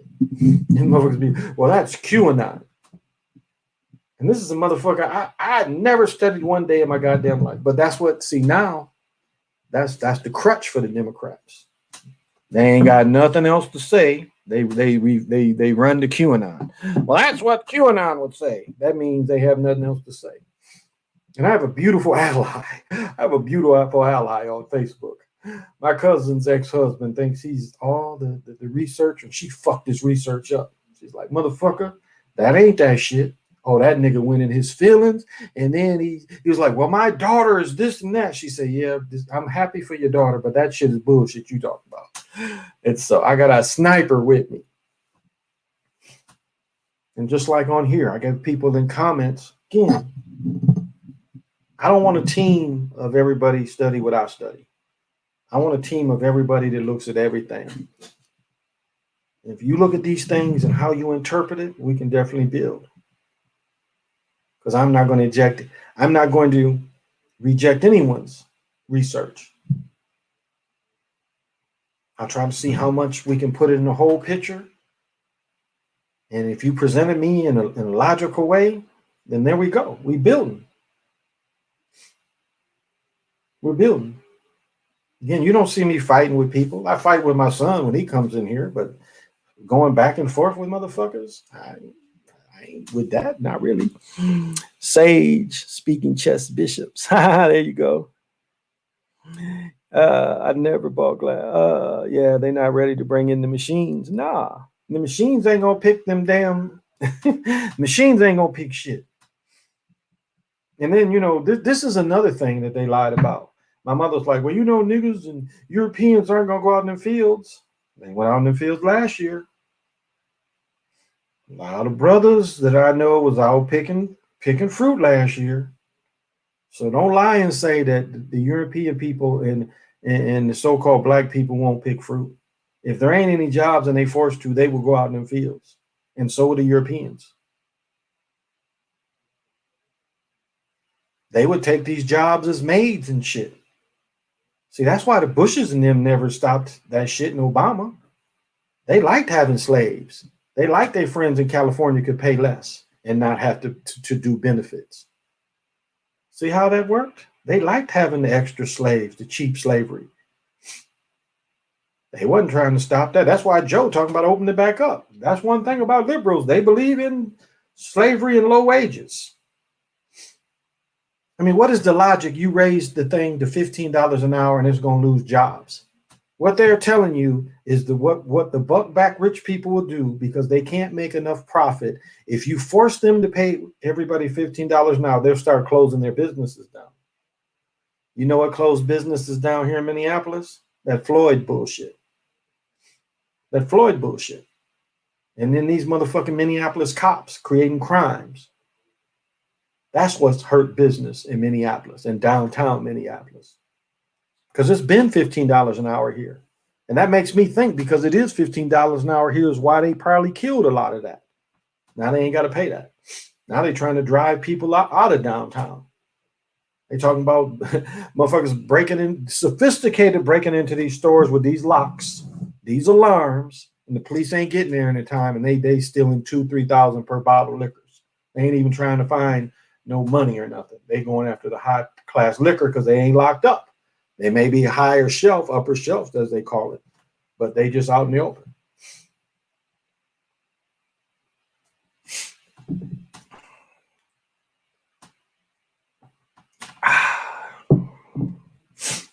Oh, Minnesota's all fucked up. I've always disagreed with people when they say that too. Yeah, Minnesota, it is. It's fucked up here. The downtown, I mean, these cops are going crazy. They're I mean, I'm telling you, these cops lost all this overtime money downtown. Do you think they're going to take that lying down? 100 of them talking about they got stress from Floyd that still ain't returned. And then they start these crimes around the black folks. They don't, none of the white sides of town, none of the European sides of town is having these problems. But where all the melanated people live, they letting the gangs, letting them go crazy. They're not stopping them. And this is purposeful. Or finally, they're putting more money back into them. So we'll see. But hell, if they say the motherfuckers walk here, they ain't gonna do shit. They ain't gonna do like the OJ shit in LA. Because they gonna have this shit locked down so tight, they ain't gonna let a spark go, this motherfucker. They already getting ready for that shit. They gonna bring the army back in. Chavez trial about to start in some weeks. They're already bringing troops in. That's why they holding them separate. Because they want to see what happened in that motherfucker. And if he get away, then they're gonna have the people here to quell it.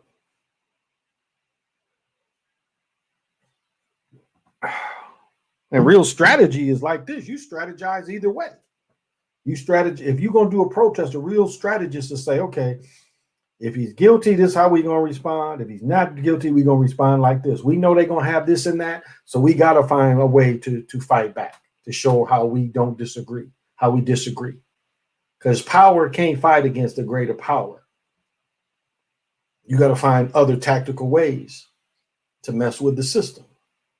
That's how true strategists do the shit. Not just you listening and like, well, God damn it, I'm mad that they let him go. Let's get out there. Hey, I'm mad. I can't take it anymore. No. Have a real strategy. Because looting is not for the people. Looting, looting waters down your thing. That's why they're happy when you loot. That's what the system wants you to do.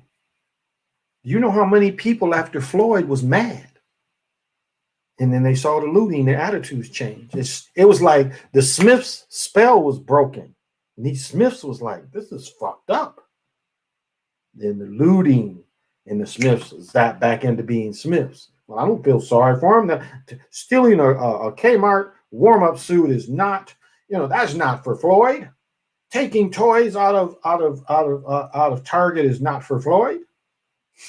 Again, I don't know who wanted to steal. Who's rushing into Target? Like what is in Target that you really would want?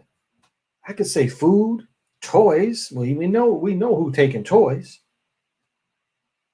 But clothes, other than underwears and socks, who wants that shit? Like, who's looking at them suits and is like, I really need that Target suit. That Target sweater is bad. Let me grab the whole rack. It was like the worst place. And then the auto place. Like, what the fuck can you take out of an auto place? You got to know part numbers and everything. You ain't just taking a box of brakes. It ain't that easy to take a couple boxes of brakes. How far are you going to get? That shit's heavy. You got to know the system to even know what parts you're taking. You could be stealing some brakes and you'd be like, damn, this shit don't even fit my car. You see, they wasn't going out to the Mall of America. And one dude, remember, they shot a dude. The pawn shop keeper shot a dude. They getting him for murder. Dude was trying to fuck around the pawn shop. He got popped. So, I don't know.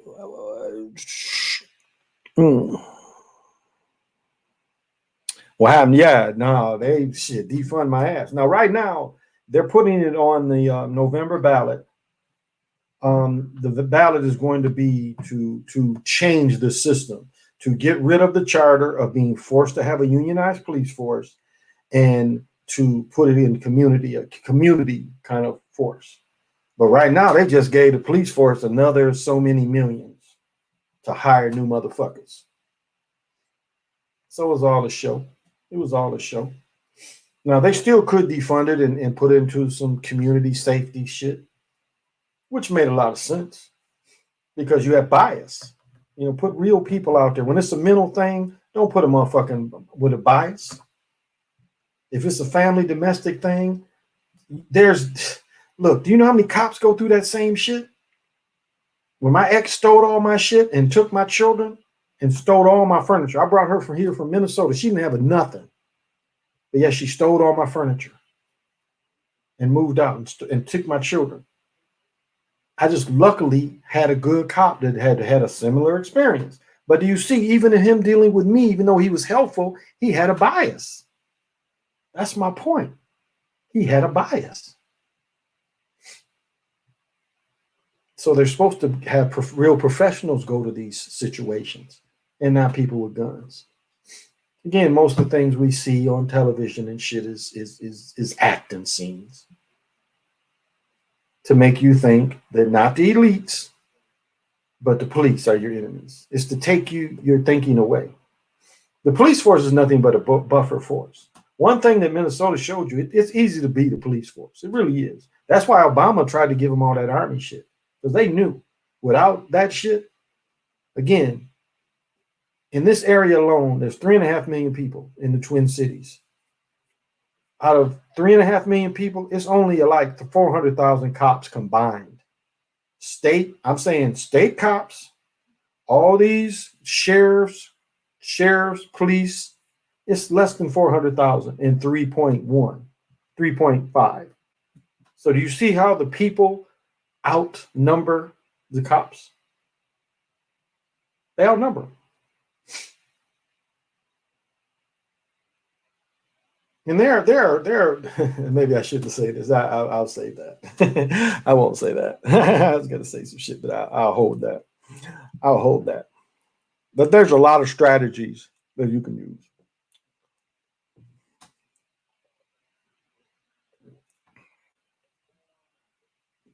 A lot of different strategies that can be used. What happened? Yeah, I heard they were really going to do it. Yeah, it's up for vote. And again, I don't live in Minneapolis. I live south of the cities. I live way south. I live like 25 miles from the city. Well, certain parts. The south side, I'm probably about 20 minutes. But downtown, I'm a good. Well, shit. I had to take my daughter. Well, no, that was the other part of down. Well, the stadium is kind of, or the University of Minnesota is kind of downtown, kind of sort of downtown. So we made it. I think we made it in 25 minutes. Wasn't, traffic wasn't too bad. That is one thing that hasn't come back. Traffic would be fucked up down here, and it's not as bad since this thing hit. And we got almost all new highways, and traffic could be a bitch. Coming back south, everybody's coming back south at 2:30, 3 o'clock. So the highways is kind of, and then it used to always be going to the Mall of America, always. Saturdays and Sundays, you stuck on the highway for a minute. And you have all around the Mall of America these ramps that get full, where there's literally nowhere to park. Across the street is IKEA. It has a big lot, nowhere to park. Where there were days you'd be stuck on the highway till you could get in. I remember my brother, I told him, I'm like, look, don't try to go on the weekend unless you go 9 o'clock. You try to go around noon, you're going to be stuck on the highway. And that's what he found out. He's like, yeah, you were right. Just experience. So we'll see. We'll see what happened to Floyd. Just don't be surprised if they say he gets away. Just don't be surprised. And then don't be surprised if he don't get first-degree murder. He gets second, third, or fourth and don't get prison time. I mean, that's their system. Their system is to slap everybody else in the face.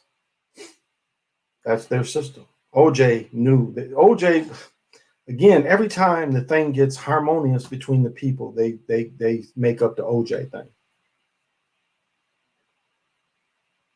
Every time people start getting along, they've been bringing the race bullshit. And OJ put a divide back into the country, and they was nothing all but actors. Nothing happened to them. That's why they made the thing where they had to put, like, it looked like OJ went to jail, because people were going to be pissed forever, and they didn't want motherfuckers to kill OJ.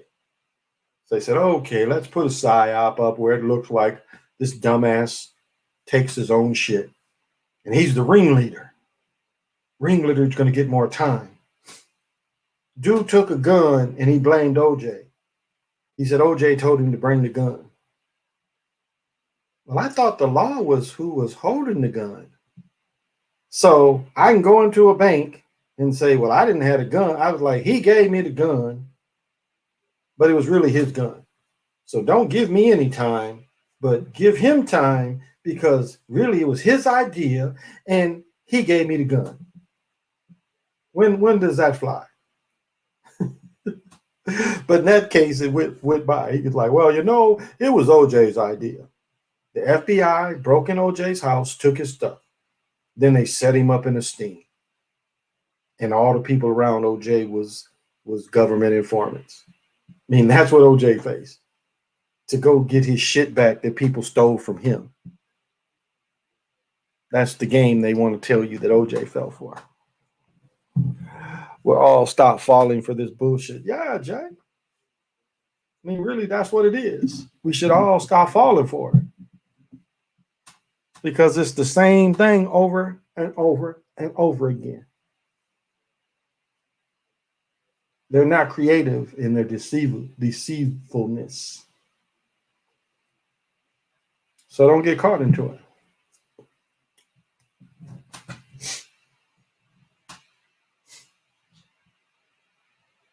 And people get mad, you call a spade a spade. These war hawks already bombing people, and they were like, well, wait a minute. Remember Trump bombed a guy?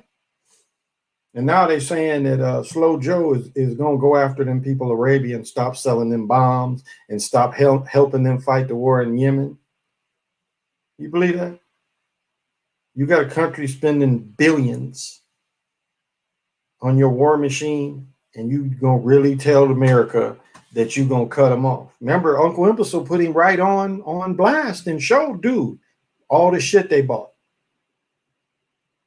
That's why when they cut that motherfucker up, Imbecile was like, oh, and the motherfucker got cut up, worked for the CIA. The dude that got cut up worked for the CIA.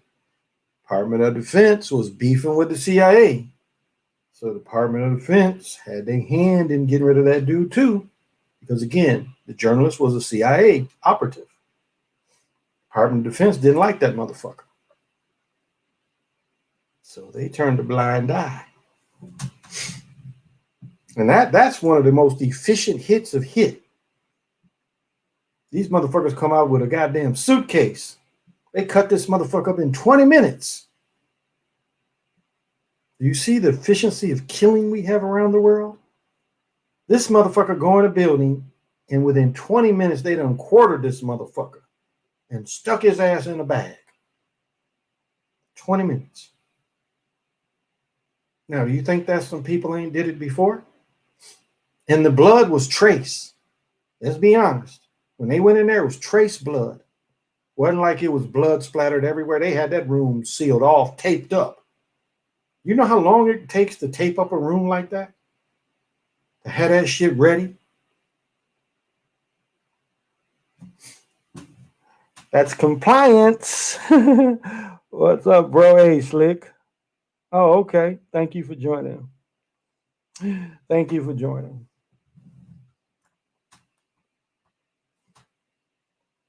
And now, and you have to look at the censorship that's been happening on YouTube and Facebook and all of them because of the Democrats. There's no way none of my talk had changed from anything. And when they took down my other work, it was 3-4 days after the Democrats. So what changed in 3 days? Now, the big fat boy in Hollywood might have something to do with it because I talked shit about the way he was treating a young lady. Could be, but I doubt it. I doubt he had anything to do with it. I think it's more Democratic driven. They put a new algorithms in there of censorship. And it must have been a lot of what I'm saying is true for them to go through such where I don't get strikes or nothing. You just erase the work without any strikes, any warnings. So something I'm saying must do fire. And you know what? Well, you know what? I catch so many people now using my work that I think that has something to do with it more than anything. Because bigger channels been watching me. I know you guys watch. I've caught a couple people. And what's funny is motherfuckers use my phrases. I hear people using my phrases. I saw some goofy motherfuckers using my shit, and it's like, okay, these goofy motherfuckers watching me. The main chick has 100 and some thousand people, but I know she watches every show because I catch her using my work. I catch her using my brother's work, which is okay with me. But this goofy dude, I ain't never heard. I'm like, okay, he's listening to my work of the me or the mind. That shit is starting to go through. People are starting to understand. This artificial AI has a name. It has a very old name.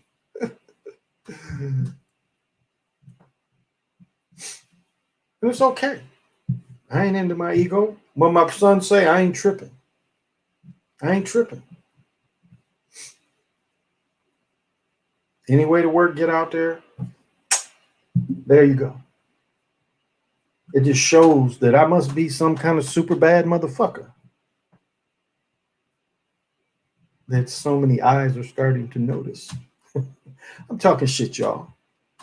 And I love all the people that have hung with me, have been consistent with me. I thank you. I really thank you. This is not for some people out east. It's later than the motherfucker. I know some nights when I go until damn near 4 my time out east, it's 5. So my people out east freaking salute. And I only use this time because, again, this seems where the niche for me works best. Right now, my butt don't feel best. I've been sitting so long that it's... and I got a cushion like this.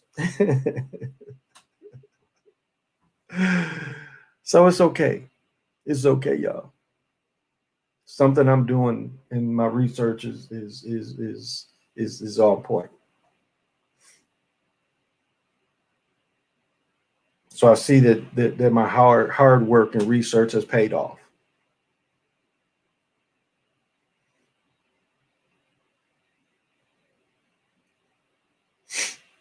And it's what's interesting, it's the spiritual work and the sports that people are emulating, and that's okay too.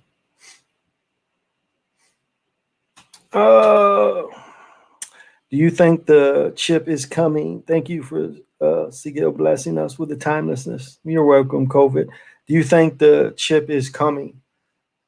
I talked about that yesterday. What you have to understand is what they are doing is, and really why they prefer the 2 shots is, one shot is to kind of open up the cell to change your DNA. It's no way like the little thing I passed out about.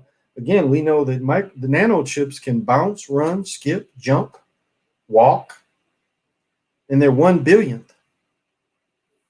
1 billionth. And so, like the brother in the little short vid said, that we're going to be a walking virus. It's like I tell about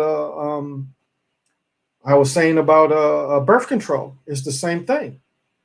You can get the birth control from them. It's when it's your time, you ain't got to do nothing, but they got that chip in you, or they got the thing that can go in you, and they release the hormones to stop you from getting pregnant. Well, that's what these shots are setting you up for. You'll be open to anything they say that comes out. All they have to do is put you around certain vibrations, certain sounds, and it will activate whatever. It's like I say with the old why one tobacco. I'm messing with tobacco. The man 112 years didn't have fear that smoking cigars would fuck with him. He lived 112 years and they didn't fuck with him. So I'm not going to take the fear of this thing and be forced into something that none of us know what's going to happen. Again, it's a real thing. When you sick that first day, if you only sick with 1 day, but your eyelids, all this shit gets skeleton looking for a couple days, what do you think they're setting you up for? What do you think that would turn into at its worst? What do you guys think that'd turn into? YouTube, what do you think it'd turn into?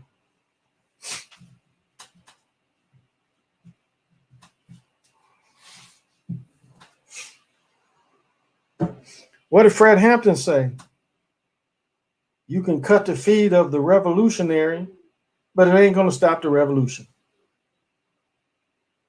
We are in the information age. There's always somewhere else to put the information out. I don't even do Twitter. I don't do Instagram. I don't do none of that shit. Got accounts, I think, for both. I've never fuck with that.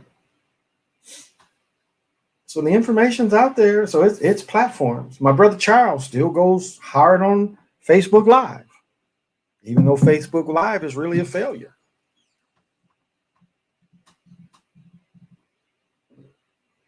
I mean, ain't nobody really, people kind of laugh at people now that go on Facebook Live.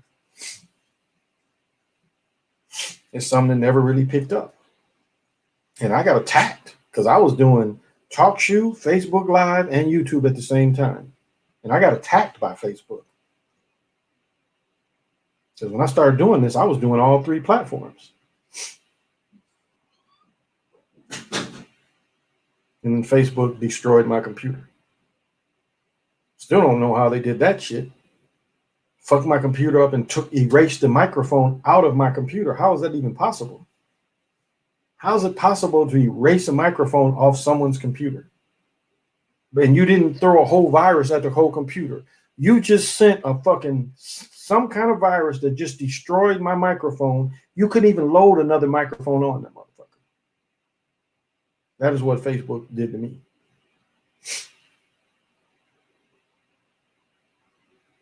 And that computer cost double this new one.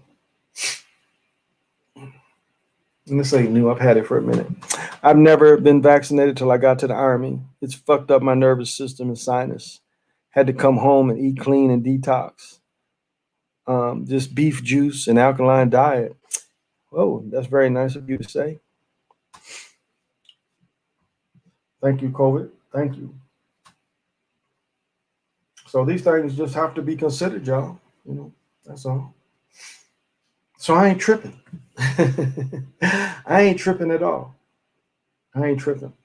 Just, it makes YouTube look hypocritical. Don't have rules and don't have procedures. And then just say that it doesn't matter. Those rules and procedures don't matter. It's like when I put the Planet of the Apes picture on the bottom of all the dead Jesus-like looking victims from the apes. And somebody got me for saying that was nudity. All the dudes is wearing the Jesus shorts. There's no nudity at all. When is dudes wearing shorts nudity? Nude means naked.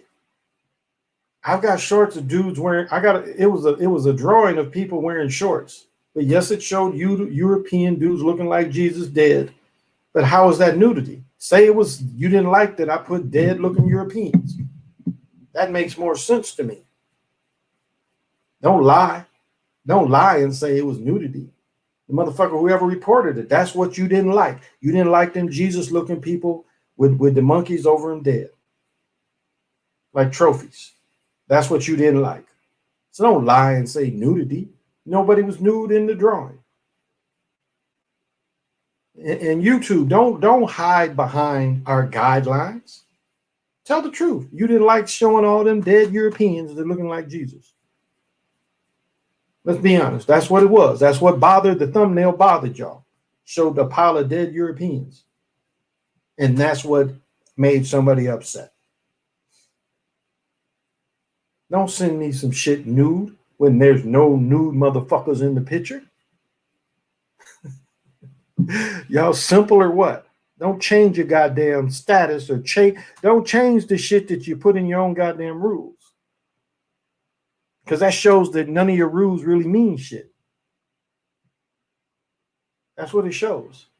No strikes, no nothing. Since fucking 14. So you saying the complaints all came at one time? Well, we got 1,000 complaints at one day, so we just had to pull you, guy. We had like 1,000 motherfuckers come to us in one day. Well, that's organized. I had all these complaints at once. That's organized. That's an organized attack. So you telling me that if they did that to somebody else, you wouldn't see that it was someone attacking? Because this other motherfuckers you let go. You let that young Pharaoh motherfucker say anything. He called fucking, and I don't care for Farrakhan, but Farrakhan 80 years old. And there's no point ever that I would call an 84-year-old motherfucker a lion or a bitch.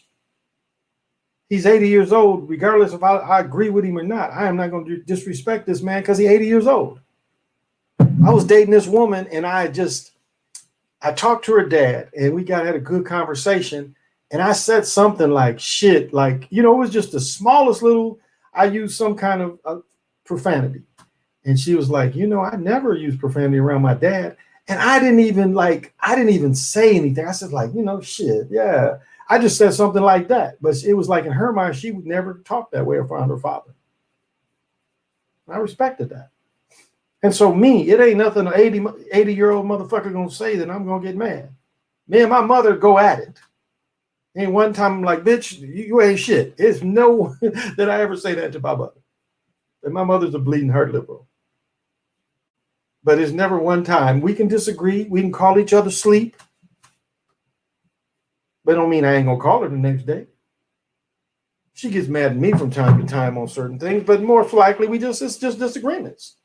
I mean, you raised two critical thinking motherfuckers with me and my brother. We the least robotic thinking motherfuckers there ever was. There's a reason why we both turned out like we are. And we can look at this shit and know that this is some lying ass shit. It's a lifetime of research. So you can't raise me a certain way and then all of a sudden think, well,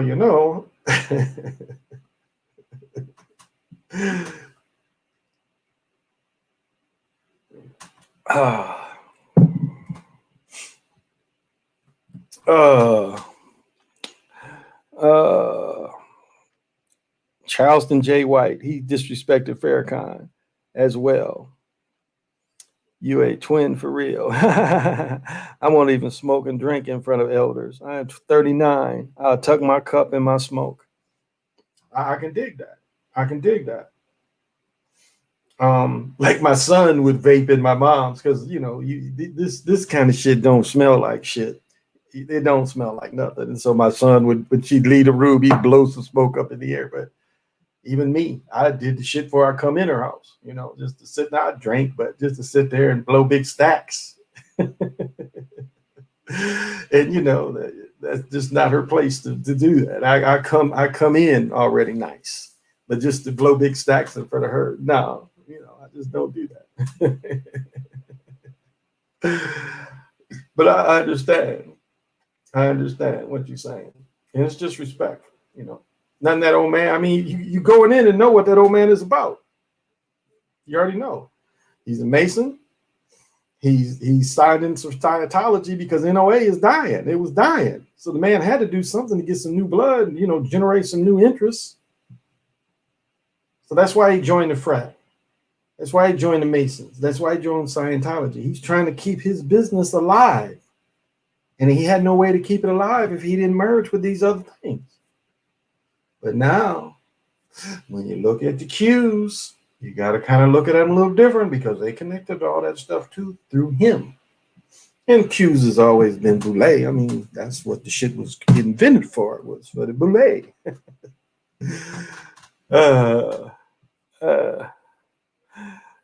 Yeah, it's got to be some sense of respect and reverence. Exactly. The people are elders. You ain't got to agree with them. You ain't got to agree with them. Again, you knew they was agents back in Malcolm Day. Ain't nothing new. They always been nonprofit. Back when Malcolm was with them, they was nonprofit. So you just pay it. You got to just study these cats, and it shows. I know Zach was chopping about King, and he didn't look up the gematria of Michael King. I was just thinking that. He was saying his name, but Michael King was his real name. His daddy is sent over to Germany, visiting the Martin Luther place, and that's where they told him to change the name. So the daddy changed his name, and then the little boy has a file, FBI file starts. FBI file on him didn't exist until the name change. So they had a hand in creating this boy genius. King was a boy genius. He graduated high school 14 or 15. He was going to college at 16. So, AA, thank you. AAA, thank you for joining. So this was the child prodigy cat, not just a normal cat. And still, nothing explains why they killed his mama. I still can't understand why they went after the mama. The dad was still preaching in the church. He was older, but why did they kill the mom? They came up in the church, killed his mom in the church. Y'all remember that or look that up. She got killed as an assassination in the church. So what was it about the mama that they felt the need to kill? And the brother, AD, got drowned in a pool, if I remember right. King's brother, I think, drowned in a pool. So they took him out too. So I don't know if the mama was going to tell secrets, and I don't know if AD was going to tell secrets.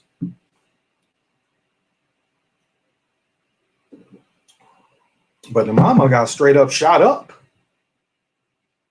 And that's you hardly hear anybody talk about that anymore. But that did happen. That did happen. Oh, okay. I'm going to last a half hour.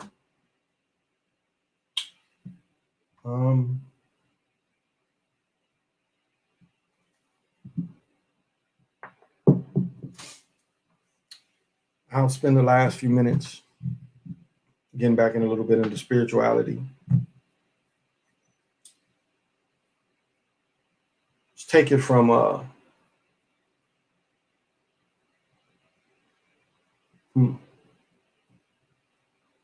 I know one of my favorite places. Okay. In the mountains of North Carolina, in the Appalachians, you're all up in the mountains. So there's a park that you can drive up to. So be with me in the park. So you're driving your car. We're in the mountains, we go to this park. Get out of our car. We walk to not really an edge, not really quite a ledge, but a place that's kind of sealed off where you can actually look down and see birds flying. Trying to get an idea where we're going. So let's walk out of our car. Look at the majestics of the mountains. Smell the smell of the trees, all the different trees. What kind of wildlife do you hear? What sounds do we hear being up in the mountain? Smell that mountain air. And as we walk over, look how we're so elevated that we can look down in the valley. And you can take a seat and you can just stare down and see all the birds flying under you. Clouds being up high, just slightly above you. Look at the vastness of this mountain and how you, in some ways, at this moment, become part of the mountain.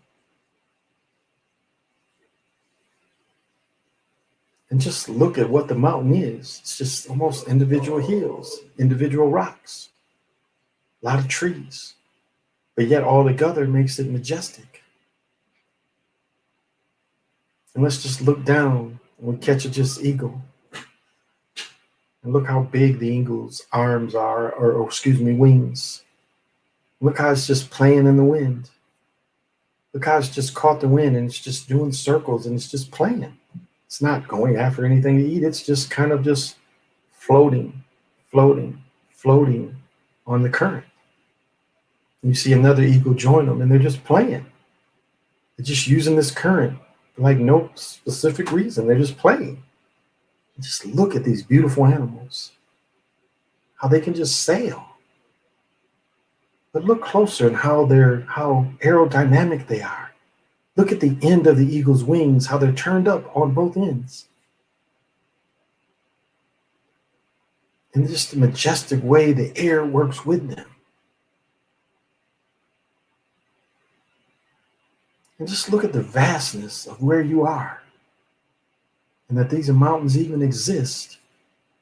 And something still exists that you can still just look at the beautifulness and be part of. Look above you. Look how high you are up in the world. It's like a natural high. Just feel the air. The crispness of it. How clear the air is. How least smog and pollution. Grab some dirt and just feel how the dirt looks and feels and smell it. And nothing artificial seems like it at all. Now let's go back to a city, maybe in front of your home. Look at a tree that's surrounded by concrete. Look at the tree in your yard or your apartment. But let's just look at a tree in a house. Look at what the tree's surrounded by. It's concrete all around that tree. You know, trees can have almost a football field of roots. But how does this tree survive? You see the sidewalk there. You see the streets there. You know, all these underground tunnels and cables run everywhere. You definitely don't want these roots near your water line. So how do these trees survive? How are they happy? How do they find joy under this circumstance? Look at all the trees up and down the block. How are they joyful? All these trees surrounded by all this concrete and cables and pipes. How are the trees joyful? How are they really trees? They're almost like the houseplants. Because a tree is made to be free to grow any kind of way. Trees need other trees to fully operate. But look at that tree and all the concrete around it. And there's a sadness with that. What did this tree do to deserve that? Because really it's just another ornament. It's just alive. But can the tree be happy under those circumstances? Trees aren't meant to be around concrete, pipes, cables. Look at that tree with a different eyes. The tree's not happy. How can they be happy? But yet we force them into these positions. How can that tree vibrate properly?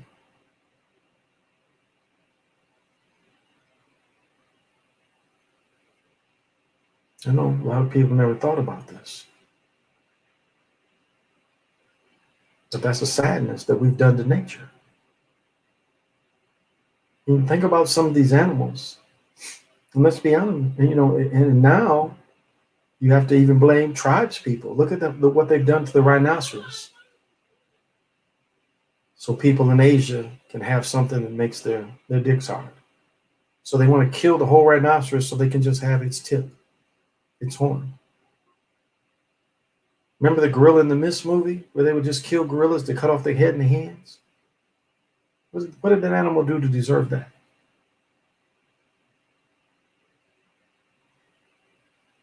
How sad is it that the only time animals can be safe is in goddamn zoos? How is that? That animals can't even be safe in their old goddamn habitat. Look at koala bears. All they ask for is leave them the fuck alone and give me eucalyptus trees. But look at the rate of the fires.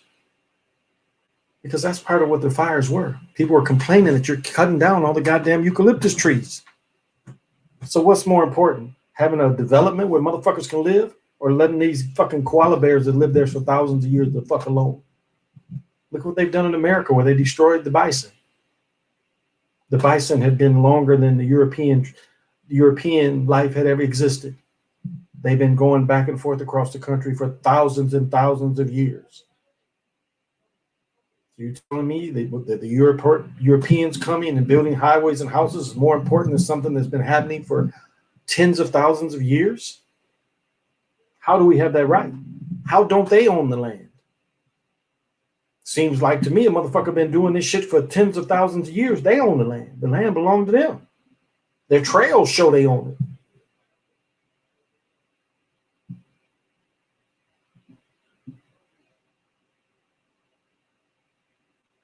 This has to be considered. As my brother showed, you think 3 crowns, 2 keys, and a rope binding it all together, that they have the right to own your soul? That you can't do anything to break that bond? Well, that's why they give us such hard times, the people that are so-called woke. Because we're breaking those bonds. We're not accepting that you own our souls. We're saying our souls are free. And none of your psychological games means we sold our souls. Just because I had 10 minutes of fame, I did not sign and say you own my shit. Because fuck if you're going to vacuum clean me when I get out this motherfucker. You are not going to feed on me. I do not comply. I did not sign no shit that says I'm giving this shit away. So it's no way you'll ever have it. So when it's time for me to be removed, I ain't gonna cry. I tell my people don't cry. Because somewhere my heartbeat's gonna live on. As long as there's another motherfucker to come for me, that shit lives on.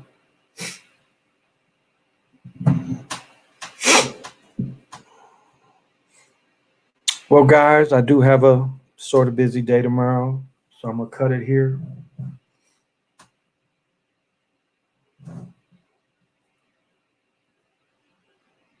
So I hope you don't mind doing these visualizations. Blah, blah, blah. But thank you for listening.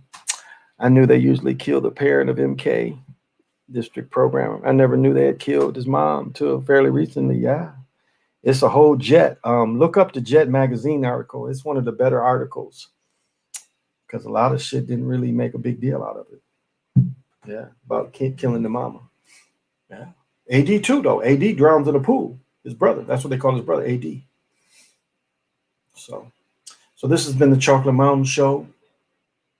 One thing people have to understand is,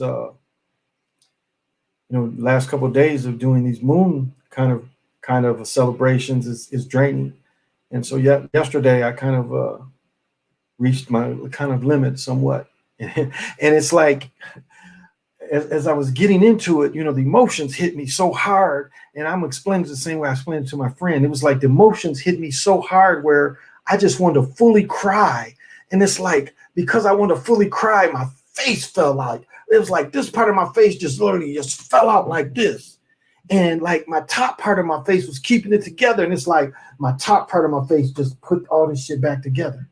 Because the shit was getting the emotion was hitting me so hard because I put so much into these moon celebrations. And it was like I was really at that point where my face was literally just starting to do like this. Like this part of my face was literally just falling out because the tears just wanted to push back so goddamn hard that like my face was just like this part was falling off. And I just had to push it back together to hold the shit together. It was quite the struggle there. It was really quite the struggle because I just felt my face coming apart because the emotion was hitting me so hard and that shit was just like, and it's like I just had to hold it back together and push it back in. So that's what I was going through yesterday. So this is the Chocolate Mountain Show, and I'm able to do my rhyme or Eshawn's poem. So I'm not a New York rapper or a LA gangbanger. I'm just an old school Detroit crack slinger. I know that I'm never going to go to heaven. That's why I always keep my Smith & Wesson 357. This has been the Chocolate Mountain Show. I am your host. 8 Wind is timeless. Thank you, everyone. Till we meet again.